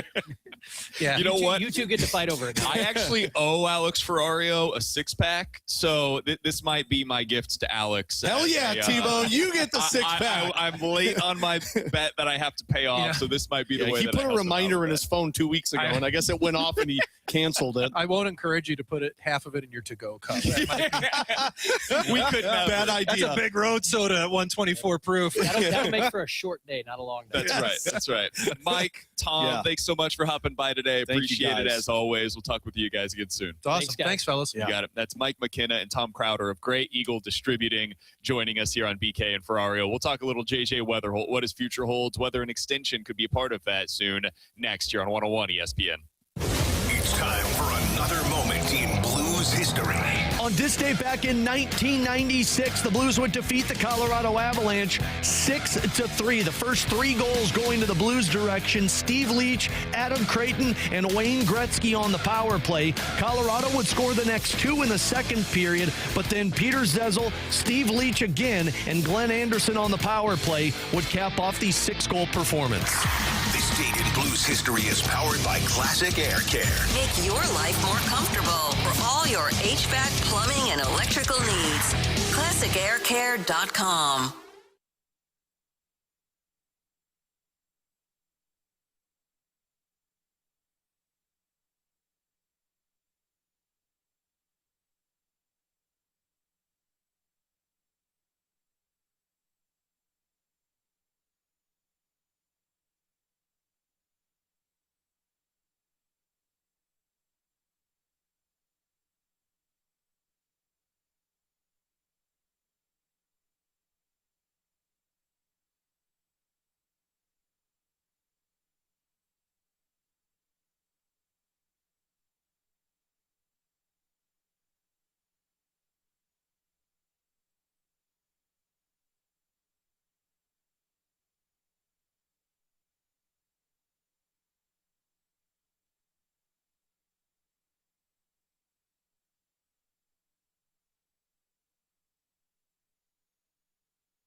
Broadcasting live from the Centene Community Ice Center inside the ENB Granite Studios. This is BK and Ferrario on 101 ESPN. Presented by Bud Light and Skimmers Original Vodka Iced Tea on 101 ESPN.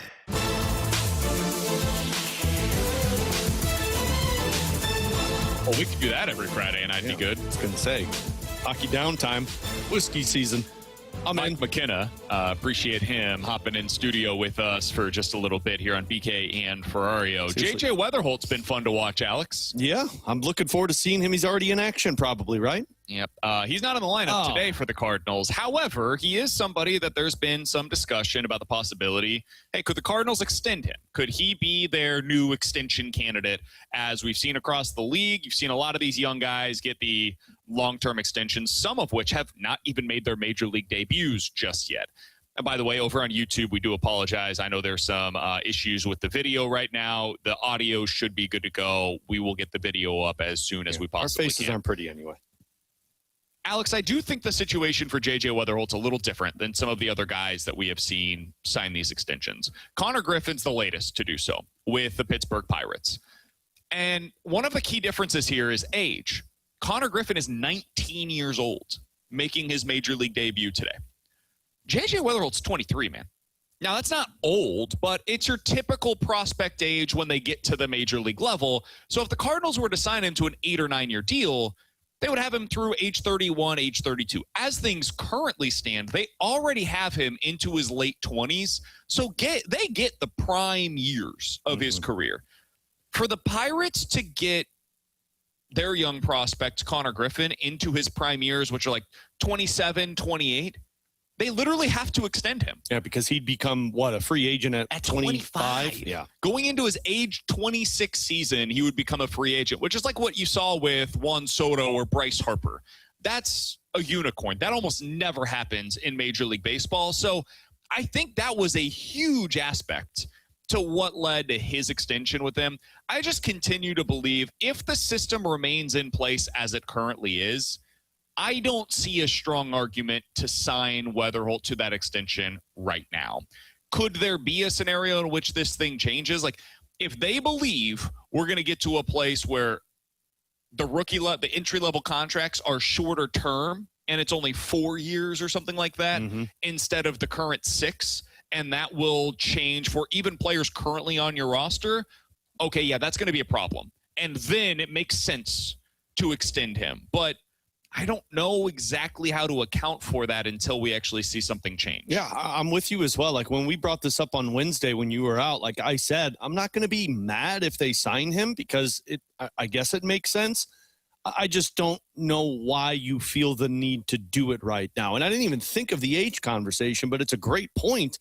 Because, yeah, I mean, the prime years of J.J. Wetherholt are going to be spent under St. Louis Cardinals control. No matter what. Yeah, no matter what. Like, when he becomes a free agent, you're probably talking about the best years might be behind Wetherholt, or it's at least on the back 9. So if I'm the Cardinals and I'm trying to retool this thing on the fly and make ourselves competitive within the next 3 years, then, yeah, I mean, you can lock him up to say that we've got J.J. Wetherholt under contract and he is the face of the team moving forward.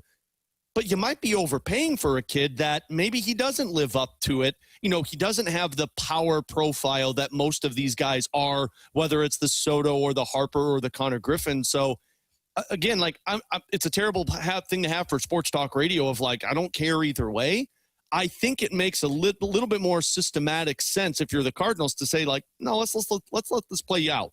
Because at 25 years old, when you only got a couple years left of J.J. Wetherholt and he looks like he's on the path to be a Red Jacket member, well, then you can approach it and say, well, he's going to be great at 33, 34, 35. Let's go out there and extend the kid. But right now, man, let the process play itself out. Splashback Deuce over on YouTube said, do the Cardinals feel the need to do this, or is it a fan narrative? So there have been some reports out there. John Heyman was the one that I saw specifically who said the Cardinals would like to extend J.J. Wetherholt. So that's specifically where the conversation is coming from on the Cardinals side of things. Does that mean that Wetherholt's interested? I have no idea, but that's where this conversation began. And the other piece of this, and we talked about it yesterday on the Redbird Report, so if you want the full details on this, check it out over there. But for right now, plug. I went through some of the numbers, right? So, like, Corbin Carroll signed an 8-year, $110 million deal with the Arizona Diamondbacks. That's the template for a lot of these guys.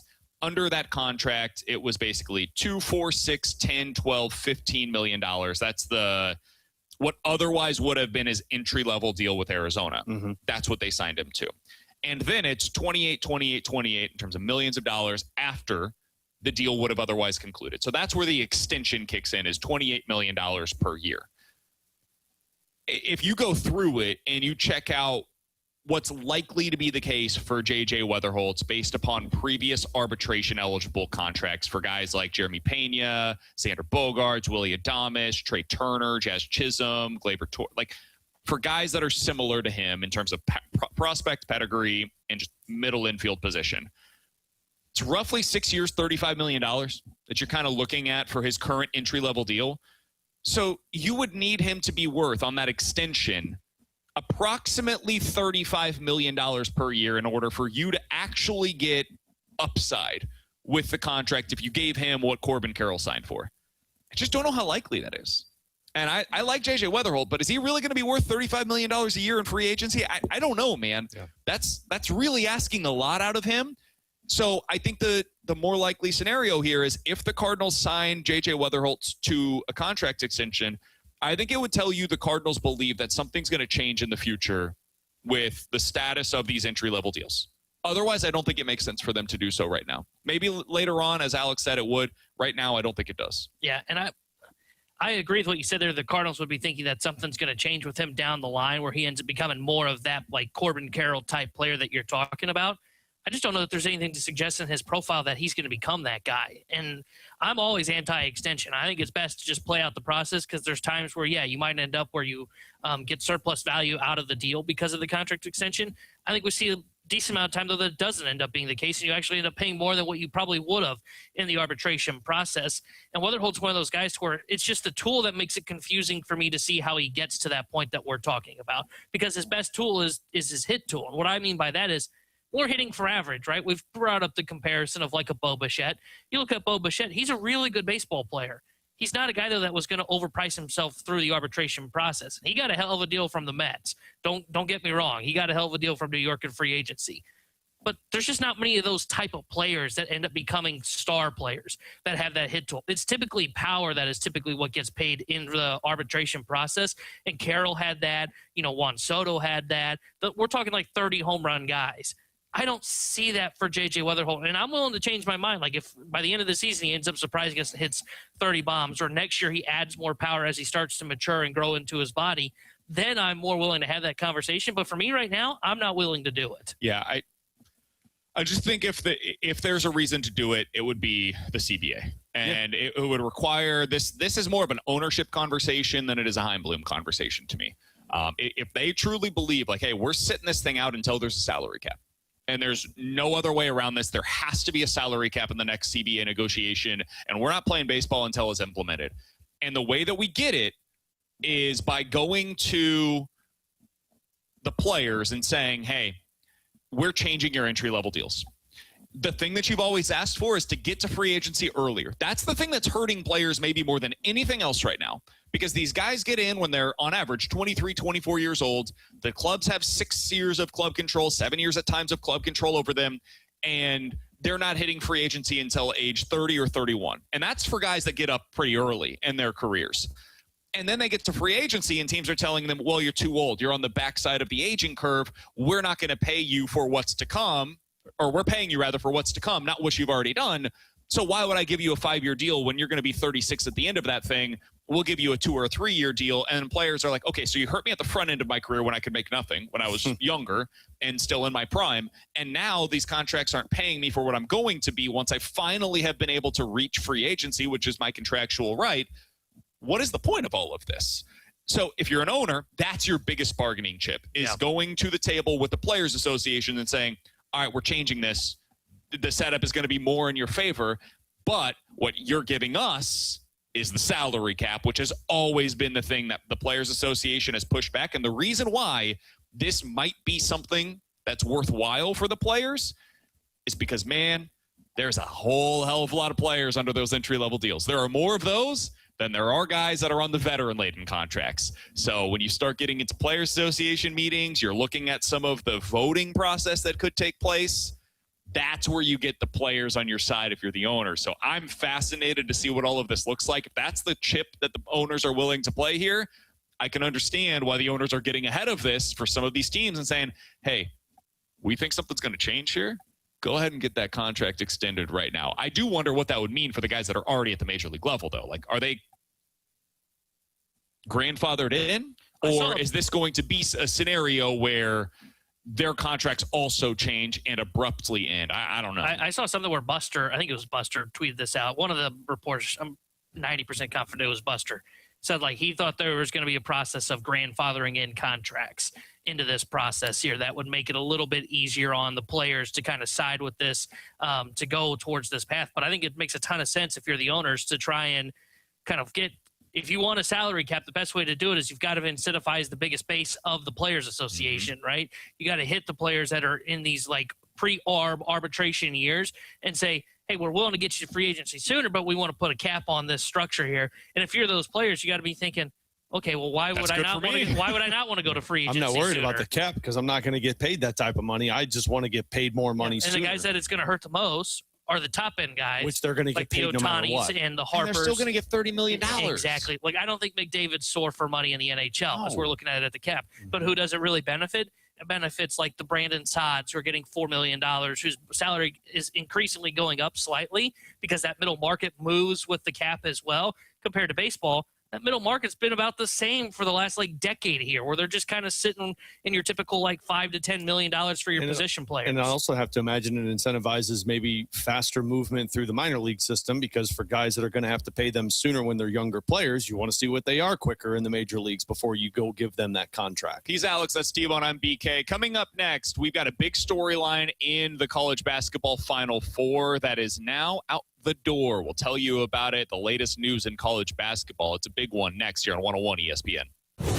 101 ESPN is powered by Kaufman Townsley, St. Louis's injury lawyers. Call 314-777-7777. That's 314-777-7777. 101 ESPN is your home for Blues hockey. Every month during the season, you can score a pair of tickets to a Blues game at Enterprise Center. A new winner is picked every month throughout the season. Enter to win now at 101ESPN.com or on your 101 mobile app, presented by Ted Drew's Frozen Custard.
Blues hockey can be heard exclusively on 101 ESPN. Get the info you need before and after every Blues game with the First Community pre- and post-game show. First Community Credit Union. Take your best shot with First Community and presented by Scott Lee Heating Company and Urban Chestnut Brewing Company.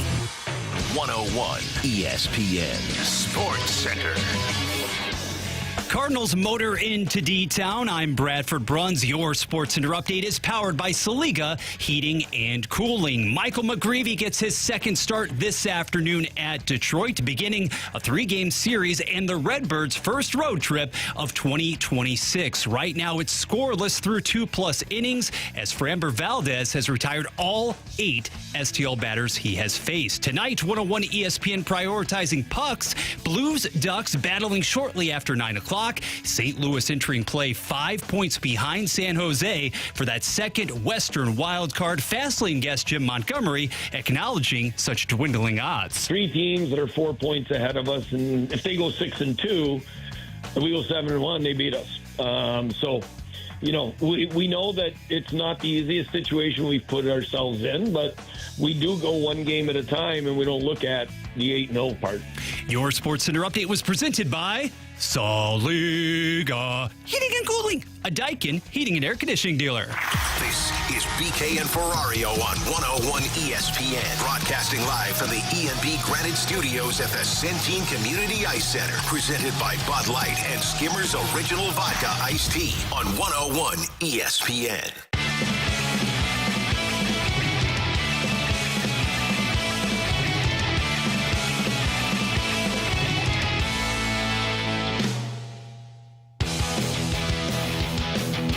Alongside Alex and T-Bone on BK. Got BK and Ferrario here on 101 ESPN. So one of the bigger storylines in this year's Final Four, Alex, was Tommy Lloyd, the head coach at Arizona, who has been in serious consideration for the North Carolina job. Well, that is now over.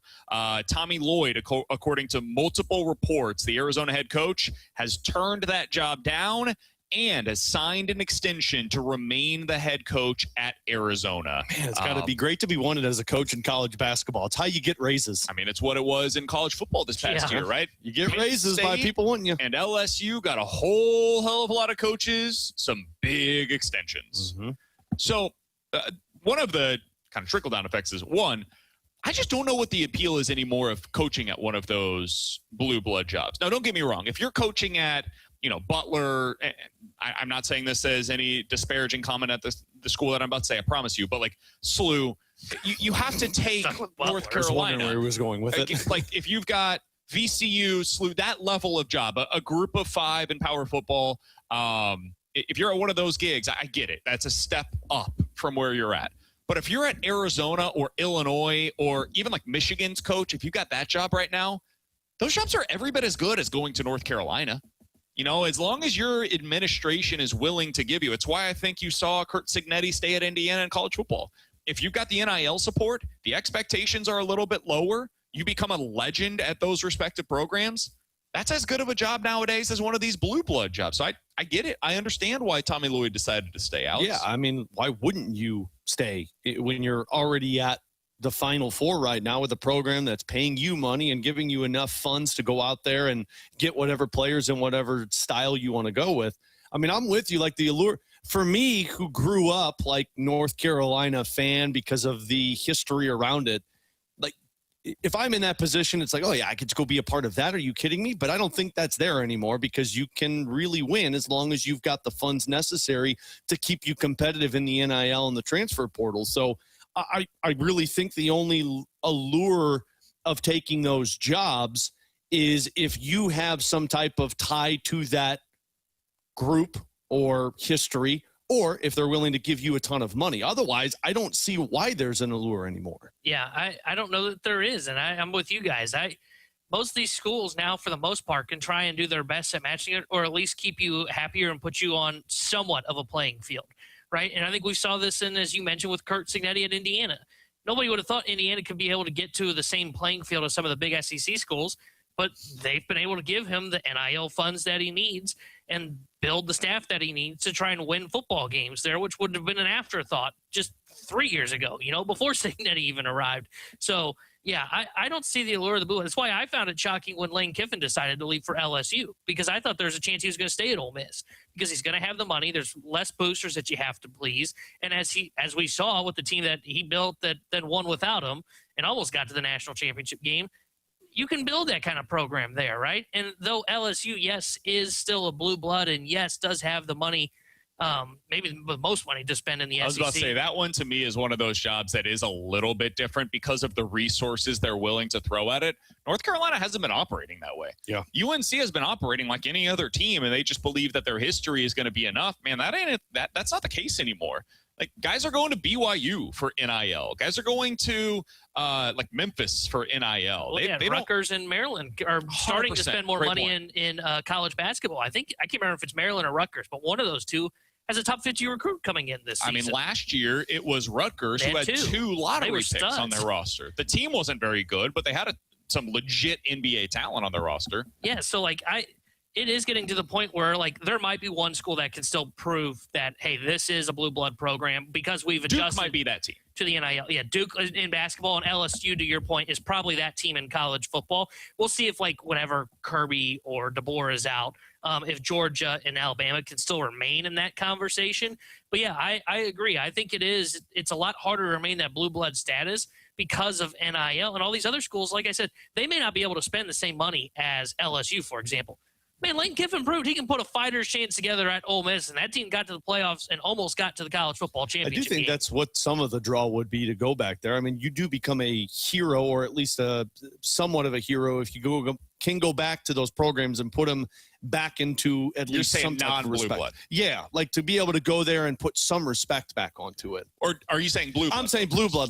For North Carolina, for example. I think the allure of it, if there was one, would be I can go there and be the guy that makes the difference and makes the change, because they obviously are, although maybe they haven't been as of late, willing to put the funds necessary towards it. Maybe, man. I mean, Hubert Davis went to a Sweet 16 2 years ago, and now he's fired. That is the expectation, not the hope. When you're at Arizona, we've seen this. Arizona's had some first-round exits. Arizona, even under Tommy Lloyd, they have not always been a team. Here's his history at the program. Sweet 16, first round. Sweet 16 now, finally, broke through, got to the Final Four. That same resume at North Carolina, coming into this year, he would have been on the hot seat. Yeah. That's a disappointing resume at a place like North Carolina. At Arizona, you become a top 5 highest paid coach in college basketball. Same with Illinois. And they want to keep you forever. Yeah, good point. Underwood's been kind of the same guy. He hasn't broken through with that program, and they've been a consistent tournament team over the last round 1, Elite 8, round 2, and then this year finally broke through the Final Four. They went on really 2 runs, and that Elite 8 run they just ran into a buzzsaw. That team was freaking good. But yeah, I mean, you get to stick around. I've as frustrated as I've been at times with Underwood, as you guys know, I've never called for his firing, right? I've just been frustrated that he couldn't break through because I thought he had some pretty good teams going in the NCAA tournament. At North Carolina, at Duke, if Duke ever were to become this, yeah, you would be calling for the coach's job, and especially Davis, as you mentioned, in North Carolina, he was the successor to Roy Williams. Roy Williams handpicked him, if I'm not mistaken, to take over the program. So everybody just assumed, this guy's handpicked by one of our other great coaches. This will definitely work. What could go wrong? And then NIL showed up, and we saw what happened. Tomorrow is the Final Four. You've got Illinois versus UConn, 1.5-point line in favor of T-Bone's Illini in that one. And then the late game starting at about 8 o'clock is Michigan versus Arizona, 1.5-point line in that game as well. I want to get T-Bone's thoughts on the Illini against UConn. We'll get into that coming up in the 1 o'clock hour. You guys can get involved in the show at 314-399-9646. We do apologize for the video issues over on the YouTube page, trying to get those fixed as soon as we possibly can, but the audio should be good to go as we are broadcasting here at the Centene Community Ice Center. Coming up in about 10 minutes, do the Cardinals have more power than we expected them, or is this just a little bit of a power surge before they revert back to the team that we all thought they would be? We'll get into that in 10 minutes. Junk Drawers next here on 101 ESPN. College basketball is on ESPN. Sunday, it's the Division II Championship. Landor and Gannon. Coverage begins at noon. The NCAA plays on 101 ESPN.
Hey, it's BK, and it is time for you to unlock your inner champion. The place to do so is with my friends over at Victory Men's Health. Check them out today online at victorymenshealth.com. When you get there, you can read about all of the different things that they have to offer, services available for you over there, including testosterone optimization, weight loss goals that you're trying to meet. They can help you meet them at Victory Men's Health. They can also help you with erectile dysfunction as well. It's all available for you today at Victory Men's Health, and book that first appointment online at victorymenshealth.com. They make the process incredibly easy. All you have to do is put your name, email, phone number into those boxes, and then tell them BK with 101 ESPN sent you, and tell them what it means for you to unlock your inner champion. That first appointment is easy to set up. You're going to go in. You'll be able to tell them what it looks like for you, what you're trying to do, and then they'll be able to set you up. I did this. They can do it for you as well.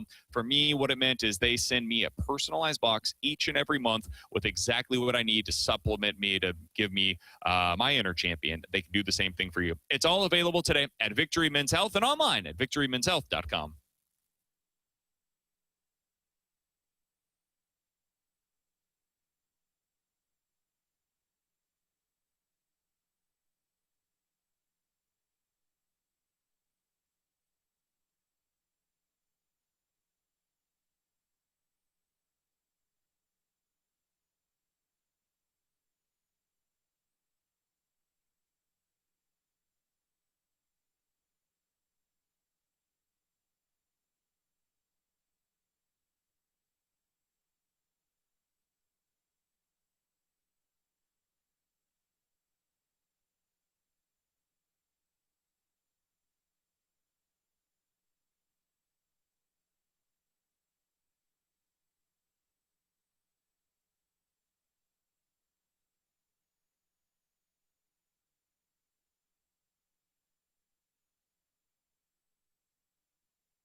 ESPN has your shot to score a signed puck autographed by Blues forward Jordan Kyrou.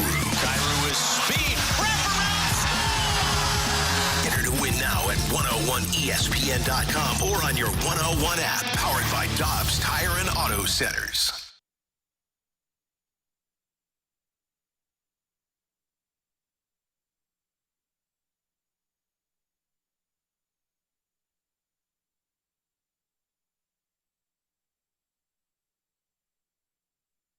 Let's open it up. The junk drawer with BK and Ferrario.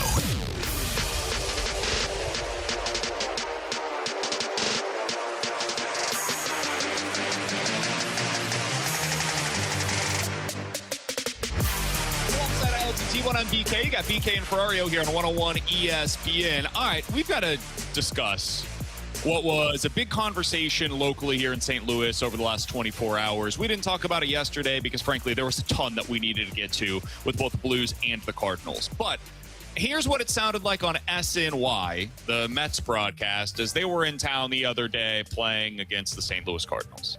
The only thing missing from that picture, as is often missing from every picture we show of downtown St. Louis, no people.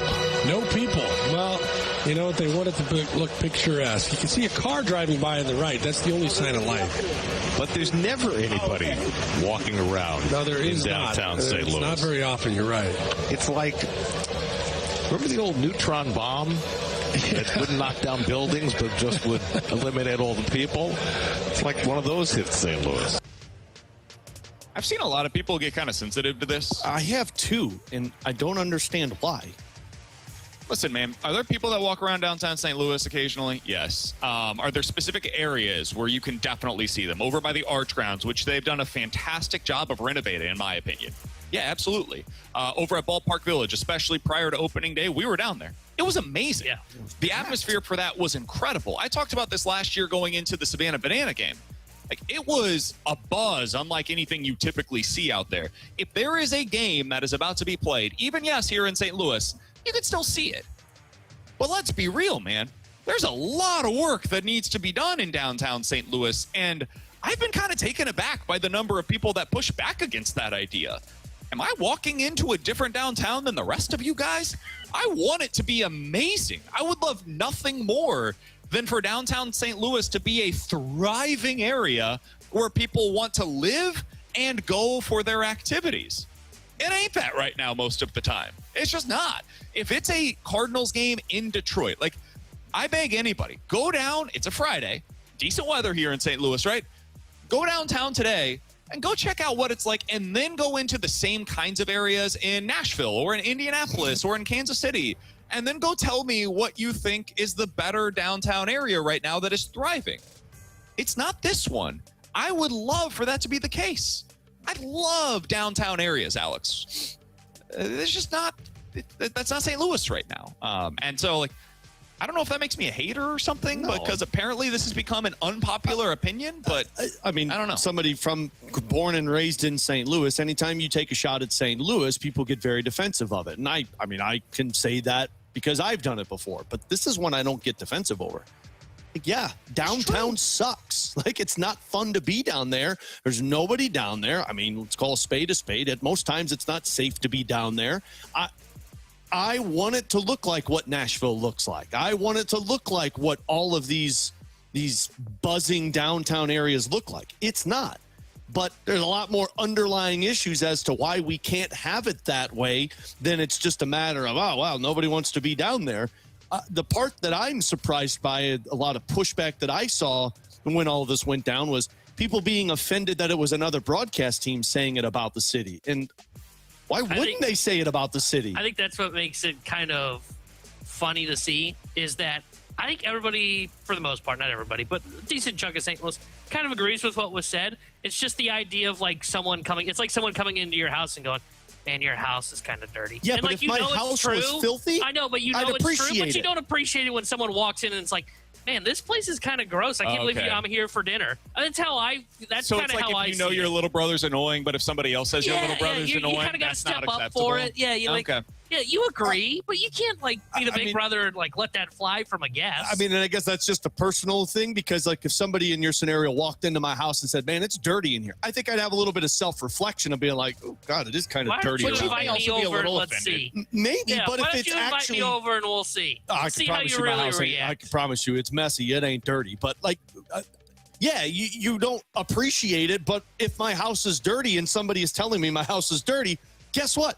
It's a reality check of, man, I need to start cleaning up a little bit more, or not have people over. I agree that it's probably a little oversensitive from the St. Louis community that they're taking offense to it. But I kind of get it at the same extent, right? Like, you don't want other people saying the thing that you know is true. They don't have a bad downtown area. That would be my personal. I mean, if somebody's going to opinion on the call out my downtown because it's not popping population-wise, yeah, it's not. And guess what? We've had this conversation for like 30 years. I don't know if it's the role of the Mets broadcast to say it. You know, why not? But they walk at the downtown area. Like, why not? I get it. Look, I'm just trying to tell you why I think people are actually offended. I don't think people are actually offended by what he said. I think it's just the idea that a guest came into town and basically trashed on your city. Yeah, I don't think it. Like, I've seen some people say I this think was that a was classless. wasn't that Keith Hernandez? He No, played he wasn't on the broadcast. That was the radio, wasn't it? No, that this was TV. Oh, this was was it? TV, and it was Gary I forget Cohn, who it wasn't was. it? Darling. It was Gary Cohn. Yeah. Darling wasn't there. I forget who the now. Yeah, who is analyst this was. stranger talking to us? I think it's a guy that actually like played here in St. Louis. All right, find it. Scott Zeal. Yeah, okay, then it's fine. I have no issues with this I don't whatsoever. either, man. I do understand what you're saying, though, T-Bone, because, like, people become a little defensive of their stuff, right? But also, it doesn't make it any less true. And if you're somebody that is observing this, we heard this, I think it was last year, where one of the broadcasts came to town, and they're like, this doesn't look like your typical Cardinals games. It was the Padres game, where they're like, we're not used to this. There's typically 40,000 fans here, and there's 10 tonight. Yeah, that's just an observation that people make. And when these teams, these broadcast teams, are going to other cities, it's why it stands out here in St. Louis, is because there are fewer people walking around that stadium than there are in other towns that they go to. So it's a clear observation that they're making on the broadcast, and that's their job, is to make observations. And I could understand being upset. Like, if this was the New York broadcasters, let's say in Nashville, and Nashville had a baseball team, and they were like, oh, well, this doesn't look like what New York City looks like. Okay, well, it doesn't matter if it doesn't look like it. It's still very popular, and it's a buzzing downtown area. He's calling out what he probably has seen for the last 20 years of coming to St. Louis, of walking around in downtown and being like, well, this doesn't look like what it used to look like. Because it used to be a great spot to be, and it just continually went the opposite direction. And again, this is coming from somebody that was born and raised in St. Louis. I grew up on the Hill. I want it to be that way.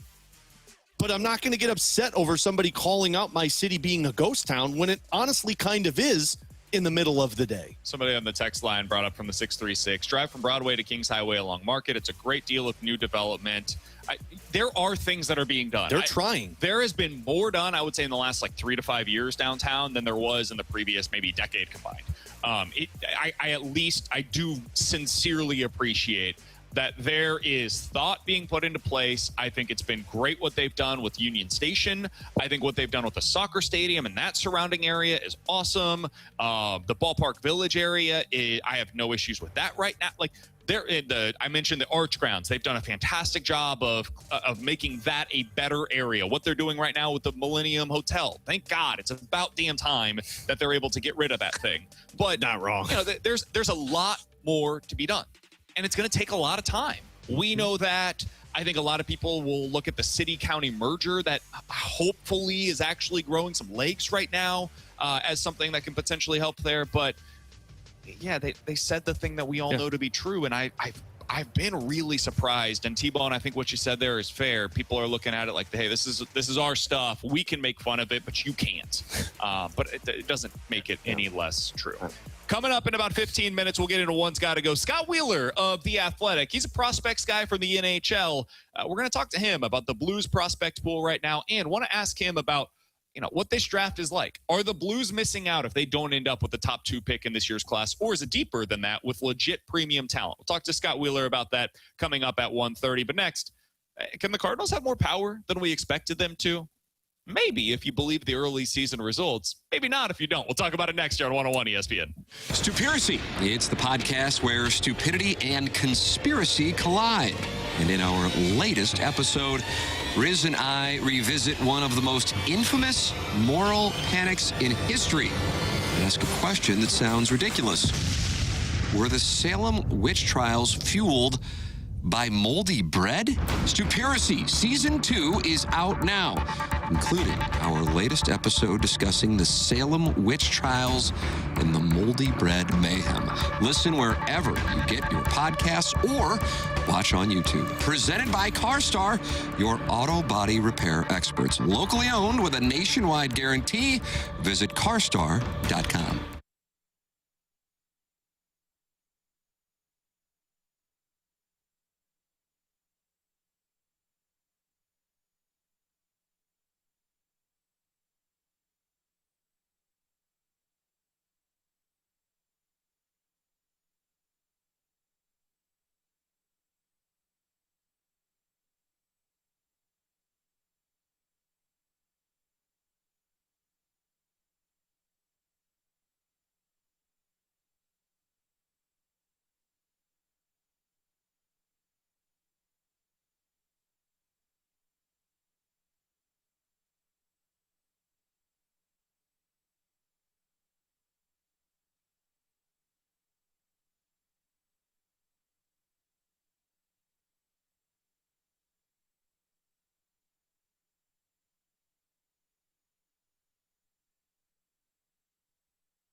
It's underdog season. We got baseball, we got basketball, we got hockey. It's all available for you right now. Get your picks in. Super easy to do. Higher or lower. You could win up to 1,000 times your cash. Alex, for the Final Four, I'm looking at T-Bones Illini versus UConn. UConn has a St. Louis native, Taurus Reed Jr. I'm going higher than him on 15.5 points. T-Bone knows big guys can give him some trouble. I also have a little bit of a promo here from the Underdog app. I've got Keaton Wagler going higher than 27.5 points, rebounds, and assists combined, and lower than 8.5 rebounds for David Mirkovic. All of that together, 5-1 odds over on the Underdog app. Yep, it's the spot to be. You got hockey this evening. Check it out for Blues and Ducks. Wherever you're looking for, BK mentioned it. You get your entries right, you could win up to 5,000 times your cash. Download the Underdog app today. Use promo code BKO to score $50 in bonus entries when you play your first $5. That's promo code BKO. Underdog, make plays, win money. Must be 18 plus and present in Missouri. Terms apply. See assets.underdogfantasy.com/web/play and get terms _DFS_.html for details. Concerned with your play, call 1-800-MY-RESET or visit www.ncpgambling.org. WXOS HD1 East St. Louis. 101 ESPN is driven by Auto Centers Nissan, home of the lifetime warranty and 30-day return. BK and Ferrario are broadcasting live from the E&B Granite Studios at the Centene Community Ice Center. Presented by Bud Light and Skimmers Original Vodka Iced Tea on 101 ESPN. Alongside Alex and T1, I'm BK. Cardinals down 2-0 against the Detroit Tigers. McGreevy has finally allowed a run. Oh, man. It was a 2-run homer against the Detroit Tigers. So Cardinals down 2-0, bottom of the fourth inning. Speaking of power, do the Cardinals have more of it than we expected this year? T-Bone, the underlying stats say the Cardinals are top 3 in Major League Baseball in expected slugging percentage so far this year. Are you buying it? No. I think it's a small sample size. You know, I when you look at this roster, I mean, they certainly would have guys that you would think would profile that way, like Walker, like Gorman, but they haven't been able to sustain it for a long period of time over the last couple of years, so I'm not going to buy it that they've done it in the first 6 games. These numbers can get heavily inflated through small sample sizes, and I think that's exactly what's going on here. I hope I'm wrong, because if I'm wrong, they really will be an entertaining brand of baseball. I'm just skeptical that they're going to do it. Like today, they straighted the bases low in the last inning against the Tigers. Who was that? They were dinking and dunking. Probably Fermin. It was Fermin, I think, that got out. Good thing he's on the roster. I'm skeptical that these power numbers are going to stay where they are at least what the expected numbers are saying. Yeah, that's where I'm at as well. I think that was a fun start to the season. I think it was 2 series. And after you get, just like I treat Jordan Walker, just like we treat Nolan Gorman, give me a month or 2 before we can actually start to talk about the bigger picture. And I think in a month or 2, we're going to be talking about the Cardinals needing to find ways to manufacture runs rather than them showcasing their power. I think it all comes down to the 2 guys that have been the story of the season offensively so far. It's Walker and Gorman. That's your power source. That's surprising. Can the Cardinals be a better power-hitting team than we expected them to be? Of course, but it requires those guys to be real.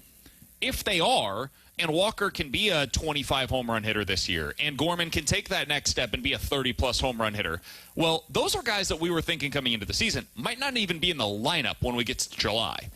And now we're in that scenario. We'd be talking about them being middle-of-the-order type of hitters.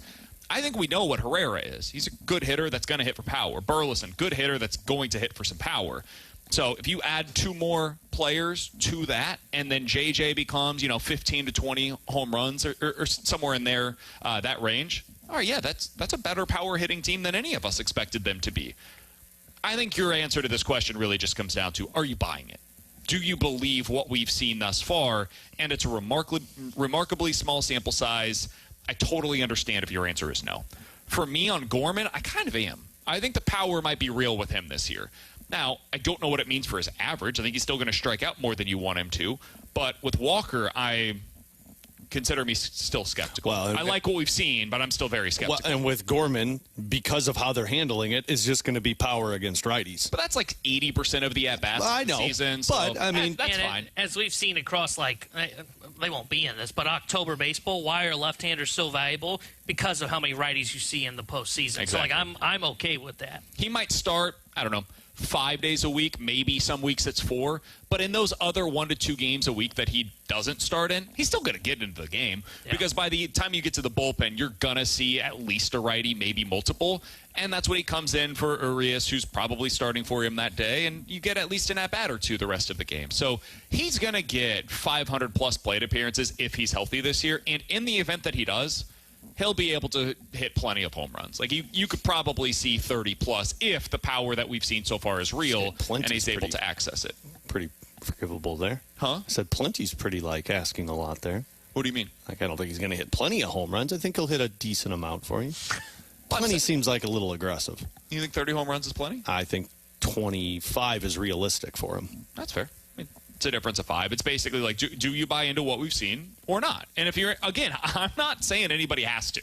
If you don't believe what you've seen, that's totally fair. You have multiple years of evidence, and on my side, I've got this 5-game sample that I'm going on. Like, I like it. Stick to it. I am not over here saying, to your guy. hey, Stick to come it, to man. my island where we're going to all sink together. Hey, I did it with the Blues till November. Coming. I stuck with them for a month, and then I'm like, no, this isn't going to be good. Yeah. I just think for Gorman specifically, I'm willing to go out on that island. For Walker, I'm going to need a little bit more time before I'm ready to go all in with him. I like it.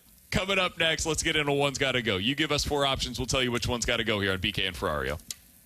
Start your day with the morning after on 101 ESPN. Get in the know first on everything St. Louis sports with Tim McKernan, Doug Vaughn, and Martin Kilcoy. Listen to TMA weekday mornings from 7 to 11 a.m. on 101 ESPN. The morning after is presented by Brown and Crouppen Law Firm.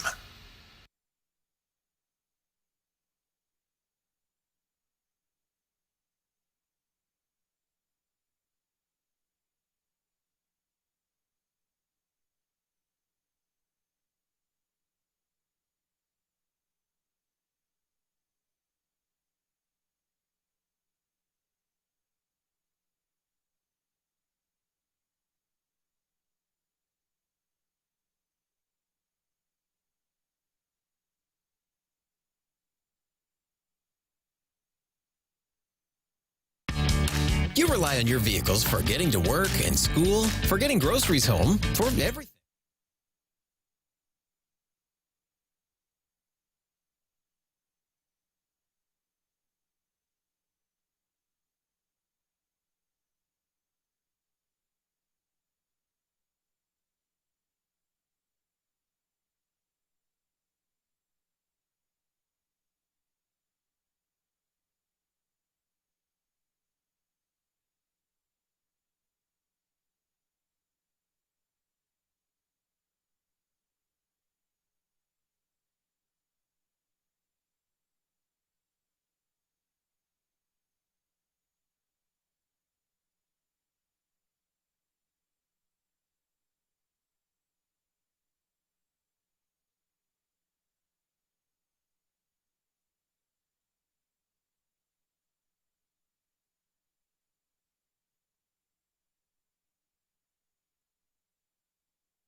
Love TMA? Then nominate yourself to be the Morning After Listener of the Month, and you could be selected and score a Form Energy prize pack. Sign up now at 101ESPN.com or TMASTL.com. The TMA Listener of the Month Club is presented by Form Energy. We do the work.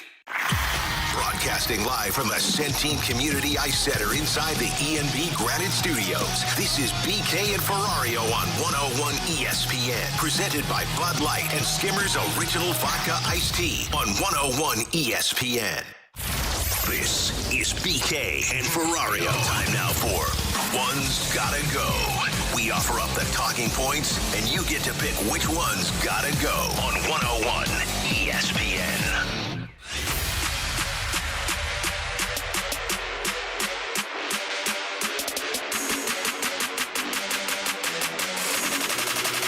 Count that big pen. I'm BK. We got Bradford Bruns back in the studio for us today, working on the ones and twos. We are broadcasting live today at the E&B Granite Studios out of the Centene Community Ice Center. Do apologize for the technical difficulties on the video. Hopefully the audio side of things is sounding great for all of you.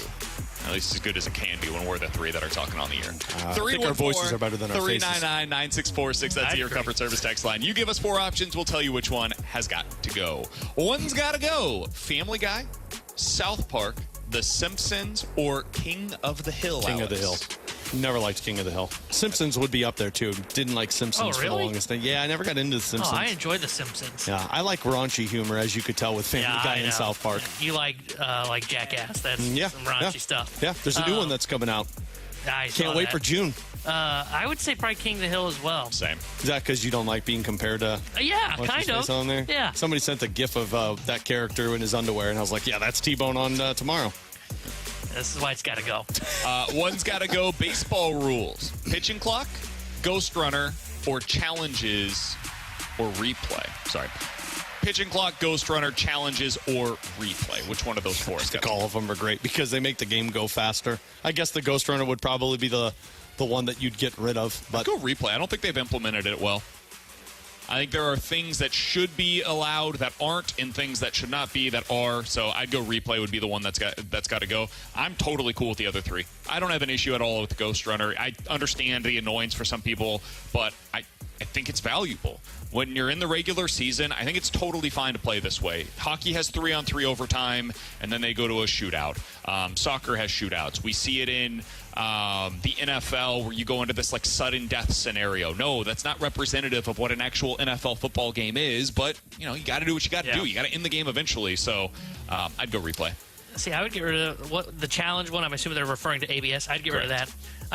I liked where the umpire was calling this out, and I just gotta say I'm gonna miss a lot of manager ejections, like Aaron Boone getting thrown out of a league leading, I think it was like 19 times. Ollie led the National League. I'm gonna miss the manager ejections. They're still gonna happen, but it's just not gonna be as often.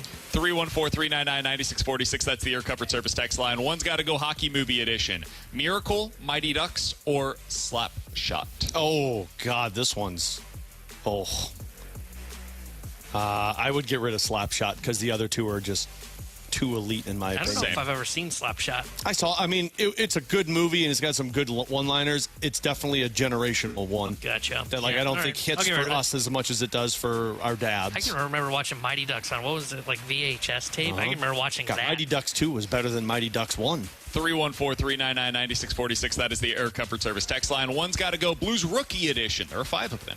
Mayu, Stenberg, Dvorsky, Lindstein, or Snuggerud. For me, it's Lindstein. The other 4 just have higher ceilings. I would agree with that. Yeah, I think it would be Lindstein or Stenberg, and I would probably I actually think I might lean towards Stenberg. Oh, wow. As good as he is in terms of the two-way ability, I think Lindstein's got more of an offensive upside that we're going to see in a couple of years, and I think offense from defensemen is kind of how the league is these days. He just reminds me, maybe it's because he's paired with Parayko, he looks so much smaller. He almost reminds me like what you hoped Perunovic was going to be. He's a lot more, which scares me. He's a lot better defensively though. Like he's killed some plays with his stick and with his mind more than I've seen of guys in the past. I don't know what to make about a Stenberg, man, because the offense is not there. Like there is not a whole lot going on. He has 9 points in 28 games. That's not a pace that you'll write home about. But he just consistently makes winning plays. Yeah. When he's on the ice, the Blues are better for it. So I really like him. I think you need a goal scorer with him. Like he's kind of what, and not in the same degree, but he's kind of what Robert Thomas is, to where it's like he can make plays. Honestly, Stenberg and Berggren are like the same player. They both can make high-end plays. Yeah. Stenberg's better defensively. You need a guy that can shoot, because if you've got a distributor, if you've got a guy that can generate offense with his body and with his mind, you got to have a goal scorer. It's kind of why, like, to me, next year, does Stenberg and Carbonneau pair up together? Because you got two guys that play different styles together. He's Alex. That's T-Bone. I'm BK. Coming up next, really excited to talk about a lot of this stuff with Scott Wheeler of The Athletic. He is one of the best NHL prospect analysts going right now. We'll talk to him about the Blues' current system and what they could get in this year's NHL draft. Scott Wheeler next year on 101 ESPN. 101 ESPN is powered by Kaufman Townsley, St. Louis's injury lawyers. Call 314-777-7777. That's 314-777-7777. 101 ESPN's Blues Fan of the Week. Congratulations to Donald Markowski. He is our newest 101 ESPN Blues Fan of the Week. Submit your pick now at 101ESPN.com to be the next Fan of the Week and take home a pair of tickets to an upcoming Blues game. Our Blues Fan of the Week is presented by CarStar, your auto body repair experts. Locally owned with nationwide warranty. See us at carstar.com.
This is Cam Fowler, and it's game day on your home of the Blues, 101 ESPN. Blues Game Day on 101 ESPN is presented by Buffalo Wild Wings, the ultimate arena for wings and wins. 101 ESPN Sports Center. Good afternoon. I'm Eric Harkey with a Sports Center update brought to you by Universal Windows Direct. The Red Hot Cardinals are looking to spoil the Detroit Tigers home opener. The game is in the top of the fifth with 2 outs with a runner on first. Detroit is winning by 2. Tomorrow marks a college basketball holiday as the Final Four is taking place. The Illinois Fighting Illini take on the UConn Huskies to kick off the night, followed by Michigan versus Arizona. We'll be covering all the Final Four here on ESPN 101. It starts at 2 p.m. and tip-off is at 5:09. Your Sports Center update was brought to you by Universal's Windows Direct. You will be saying, I love my windows. This is BK and Ferrario on 101 ESPN, broadcasting live from the E&B Granite Studios at the Centene Community Ice Center, presented by Bud Light and Skimmer's Original Vodka Iced Tea on 101 ESPN.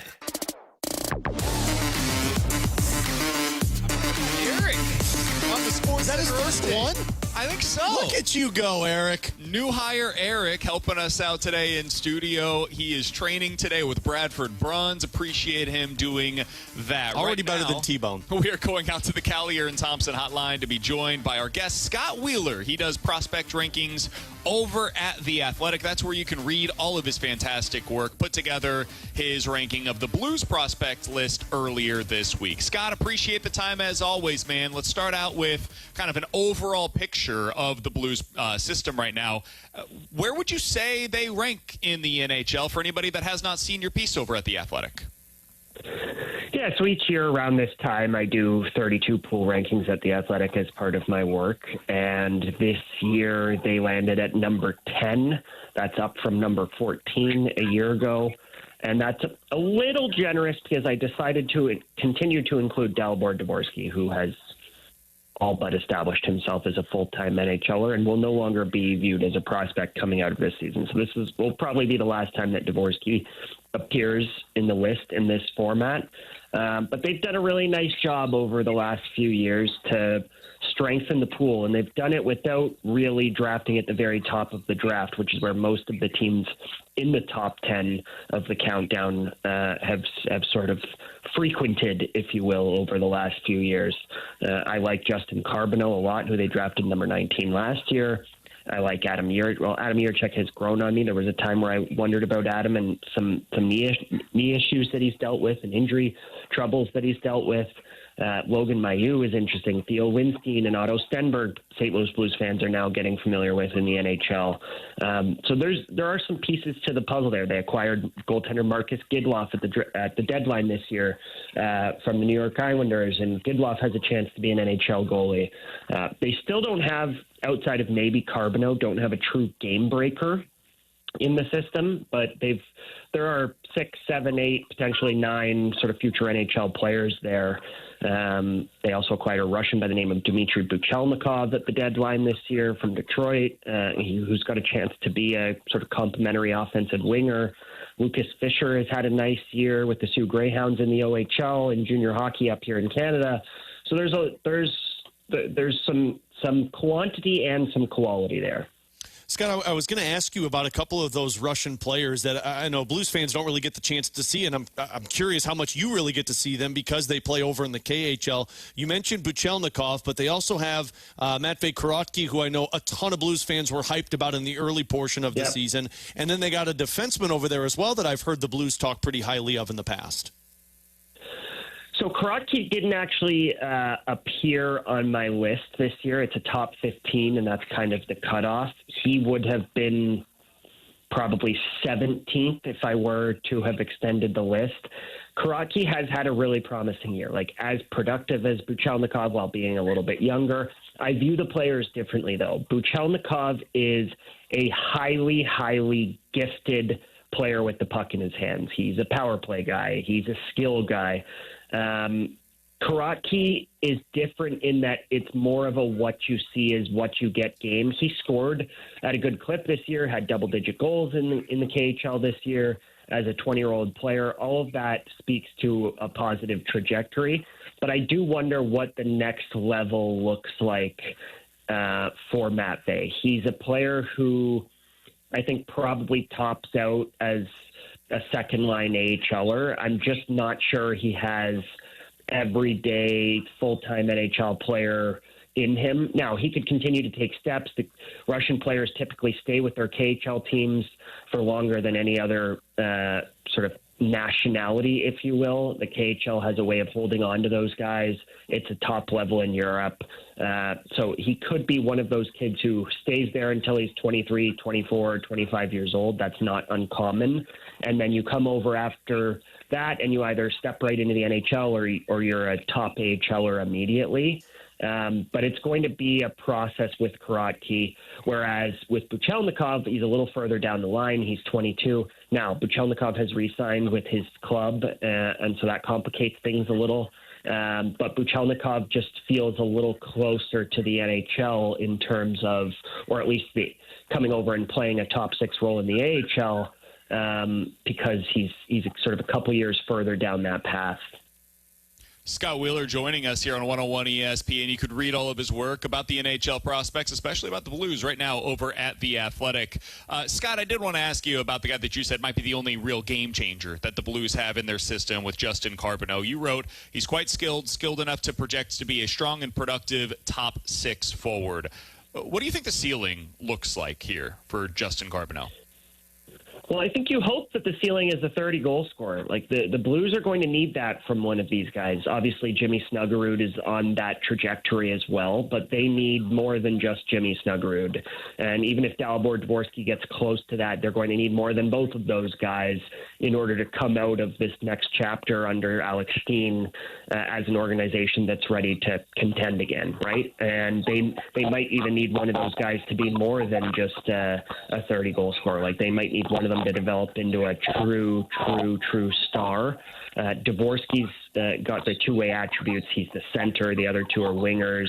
All three are power play players. So it'll be interesting to see how that makeup and mix works together once they all end up on a power play together, which I would expect to happen in the next 2 or 3 years here. Carbonneau, though, from a pure puck skill standpoint, gets the highest grades. Like he's got legit hands. He can rip the puck. Snuggerud's also got a great shot, and I like Dvorsky's one-timer on the flank on the power play a lot as well, and he has some elements offensively. But Carbonneau has sort of that pop off of the blade that you're looking for, and legit one-on-one skill. The challenge for Justin over the years has been about consistency. He has had to work with multiple QMJHL coaches, and it's part of the reason that Hockey Canada didn't bring him to the World Juniors this year. He has had to work on the sort of consistency, the habits, the details of his game. He's a very competitive kid. That's not to say that he's not competitive. He's actually quite physical as a player. He's a very driven kid off the ice. But he's a very confident kid in his beliefs. He hasn't always meshed with his coaches over the years. He wants to be a difference maker, and that has some positives and also comes with some finessing, I think, at times from his coaches. But from a pure talent standpoint, Justin is a pretty unique talent within their pool. Obviously scored 50 goals in the QMJHL this year and has been a top goal scorer at the QMJHL level in Quebec and Eastern Canada over the last 3 seasons, really. He was a late birthday in his draft year, so there's a track record of success here. He considered going the college route last season, and I think was very nearly almost on the phone to tell BC that he was coming when he made the decision to go back to the QMJHL and chase a title. All indications are that he's going to get a chance next year in camp to stick with the NHL club, though. And I think after a really strong summer last year, all I kept hearing was how impressed they were with him at development camp and then rookie tournament. After that, I think he made the decision of, okay, I'm closer than maybe I thought, and the college route doesn't necessarily have to be the path for me here. So really looking forward to seeing what next year looks like, because he's going to make the jump, whether that's in the NHL or the AHL. Scott, one more on the Blues pipeline before we can ask you about this upcoming draft, because the Blues made a little bit of an announcement moments ago. Colin Ralph, the drafted defenseman who was playing at Michigan State, signed an entry-level contract. I'm curious just what you've heard about him and kind of how his game translates in the trajectory with the Blues pipeline. Yeah, I've seen a lot of Ralph over the last few years. I made multiple trips down to East Lansing to watch Michigan State play this year and saw him there. I saw him sort of through the draft process repeatedly last year, World Junior Summer Showcase, all of that. Interesting sort of journey for him. Like he went Shattuck St. Mary's and then obviously had an up and down year, I'll call it, at St. Cloud State as a freshman before he transferred to Michigan State, but became a really solid defenseman this year as a sophomore. He played 21 minutes a night for Michigan State, who, despite the fact that they're not going to be playing in the Frozen Four in Vegas this week, were one of the better teams in the country all year. He played important minutes for them. He's 6'4", maybe even 6'5" now. I believe he's like 230 plus pounds. Big, strong kid who skates fine for being that large. Defends hard, can move a puck and outlet a puck. I didn't have him quite as high as where he was taken. I believe he was taken in the 45 to 50 range, if I'm not mistaken, at last year's draft, or 2 drafts ago in 2024. And I had him kind of as more of a late second than a mid-second, maybe even a third-round pick for me. I do wonder a little bit about the boots at times and the offense at times in terms of what he is in the NHL. He feels to me like a guy who's just going to be a solid third-pairing PK guy for you long-term. But has a lot of tools and is a physical specimen, and that carries you a long way. We're talking right now with Scott Wheeler here on 101 ESPN. Scott, last topic that I wanted to get into with you is the NHL draft. Blues right now would have the 5th best odds at the number 1 overall selection. We've heard so much about Gavin McKenna and Ivar Stenberg, the top 2 by most accounts in this year's class. Is that where it ends in terms of the elite level prospects, or do you think it's deeper than we projected coming into the season? It's certainly deeper than those 2 players, but those 2 players have been 1 and 2 on all of my lists to this point. I produce 7 lists at The Athletic actually each year in advance of the draft. It's basically every other month in advance of the draft for a little bit more than a year. And I've had 5 of those 7 lists are out already. I'll have another after U18 Worlds in Bratislava this year, and then another closer to the Combine in Buffalo and sort of final list. But on all 5 of those lists, it's been McKenna 1 and Stenberg 2. And for one of them, it was Stenberg 1 and McKenna 2. I believe that from a talent and upside standpoint, that those are the cream of the crop talents in this age group. But there is a cluster of D, about 4 D, right behind them, and a couple of centers, depending on who you talk to. I think Caleb Malhotra of the Brantford Bulldogs, center with the Brantford Bulldogs, son of former NHLer Manny Malhotra, who's now a head coach with the Abbotsford Canucks in the AHL. Caleb's the top center in the draft at this point. Caleb has sort of leapfrogged Tynan Lawrence, who entered the year as the top center in the draft. And ironically enough, both of them are actually BU commits, so they'll get to sort of push each other as centers with the Terriers starting next year. Caleb has a chance to be a top 5 pick, but it really feels like the wingers and then the sort of next tier of defensemen have dominated the conversation at the top of the draft for much of this year.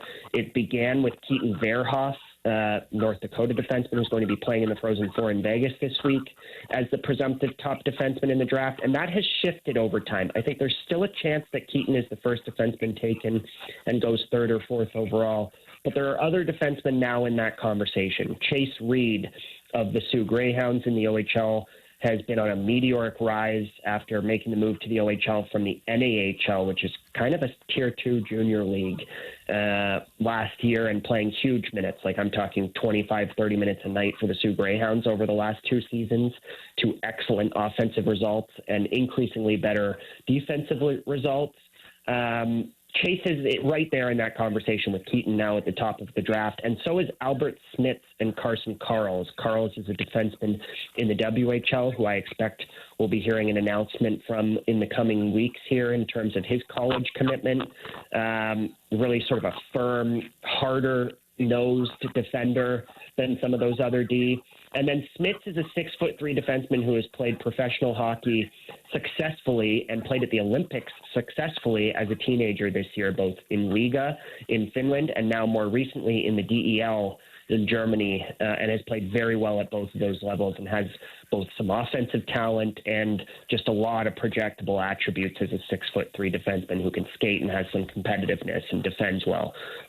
So there's those 4 defensemen are all kind of in that conversation with the wingers at the top of the draft at this point. And then you've kind of got center Caleb Malhotra in that mix with them. So if we start to add it up, that's 7 or 8 guys. Scott Wheeler is where you go. His information is incredible. The breakdowns are as good as you're going to find. It's all available for you over at The Athletic. This was our first of what will hopefully be a couple of conversations with Scott as we get closer to the NHL draft, one that is certainly important for the St. Louis Blues. Scott, all the best, man. Thanks so much for hopping on with us on a Friday. We'll talk with you again soon. Cheers, anytime. Thanks, Scott. That's Scott Wheeler joining us here on BK and Ferrario. Appreciate him hopping on with us today. McKenna and Stenberg, that's the top tier, Alex. And then a bunch of other guys, as you mentioned, a lot of defensemen as potential options for the Blues if they don't pick in that top two. I think hearing him talk, you want to be top 8. You want to be a top 8 pick. I mean, if you're going 4 defensemen with 3 forwards, and then I didn't get the chance to ask him because we ran out of time, but there's another kid, Ethan Belkitz, who's playing in juniors, who's probably like that fringe top prospect that you'd put in there. I think you need a top 8 pick, and I'll be fascinated to see where the Blues fall, where they get potentially lucky with this Detroit pick, but also do they move that pick? Because if you fall out of the top 2 or you don't get lucky enough to get a top 2 and maybe you drop to 5 or 6, how much does that pick influence you making a trade to go out, get help now versus just drafting a kid that might be 2 to 3 years away to help you? I would also say this. There's been a lot of talk about over the last calendar year or so, if they were to trade Jordan Kyrou, it would be for a defenseman. I wonder if getting a pick, in that 3 to 6 range would ultimately result in the Blues saying, actually, let's go a different direction. Let's go ahead and use that as our opportunity to get that defenseman that we've been looking for, that we've been targeting with a potential Jordan Kyrou trade. And then with Kyrou, we can maybe package him with something else for the winger that we're looking for. So ultimately, maybe the decision for the Blues offseason, the direction that it goes, is decided based upon their lottery odds, Well, and the other one for me, because if they pick 1 or 2, they probably get one of those wingers, and then it goes back to Kyrou for a defenseman. Well, and this was the other thing that we just didn't get the chance to talk to him. I could go on for hours with him, but the weakest part in the Blues system, in my opinion, is either the left side of their defense or the center spot. And center's probably the weakest because you don't have a number 2. Maybe Dvorsky gets there, but probably, as we always talk, like in a Stanley Cup championship team, where is that player? He's probably a third-line center to be fair, you. Nobody in the league has a number 2 defenseman. Absolutely. Center. Yeah. Excuse me. Yes, Yeah. center. I apologize. Or maybe a number 2 defenseman. They probably don't have that as well. But I look at the draft and say Caleb Malholtra is probably that other piece that I wonder if the Blues look at and be like, hey, look, even if we don't get 1 or 2, if we could get this Malholtra and you get a top 5 pick, that's a center for us that is a number 2 center. And now you're stacked with your depth of Thomas, Malholtra, Dvorsky, you're in a good spot to be, and you still use Kyrou and maybe those other first-round picks to get the defenseman. So I can't wait to see where this draft lottery falls because, again, you get 1 through 2, you know what you're getting. You're getting McKenna or Stenberg, and you're going to feel really great about it. But it sounds like you get 1 through 8, you're still putting your pipeline in a really good spot to where he said it's probably the last year Dvorsky's on that one.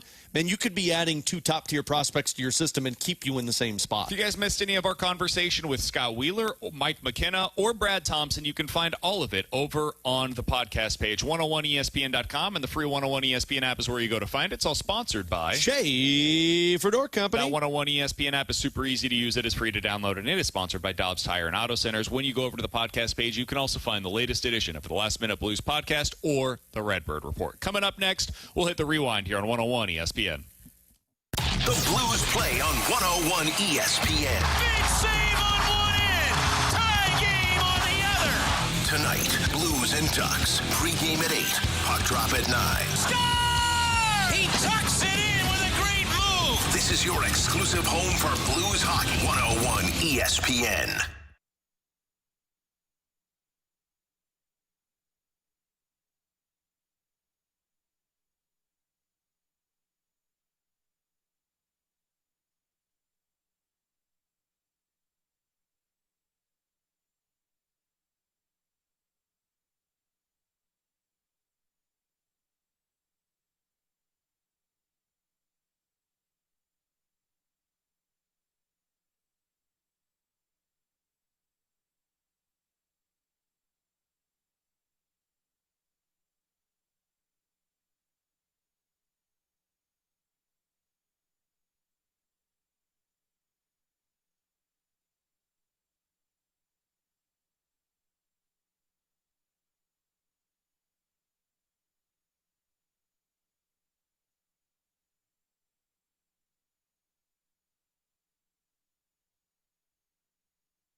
Centene Community Ice Center inside the E&B Granite Studios. You're tuned into BK and Ferrario on 101 ESPN. Presented by Bud Light and Skimmer's Original Vodka Iced Tea on 101 ESPN. Let's run it back with the Daily Rewind on BK and Ferrario. Brought to you by Gloria Loom, your home sold guaranteed realty. Selling your home begins at GloriaHasTheBuyers.com.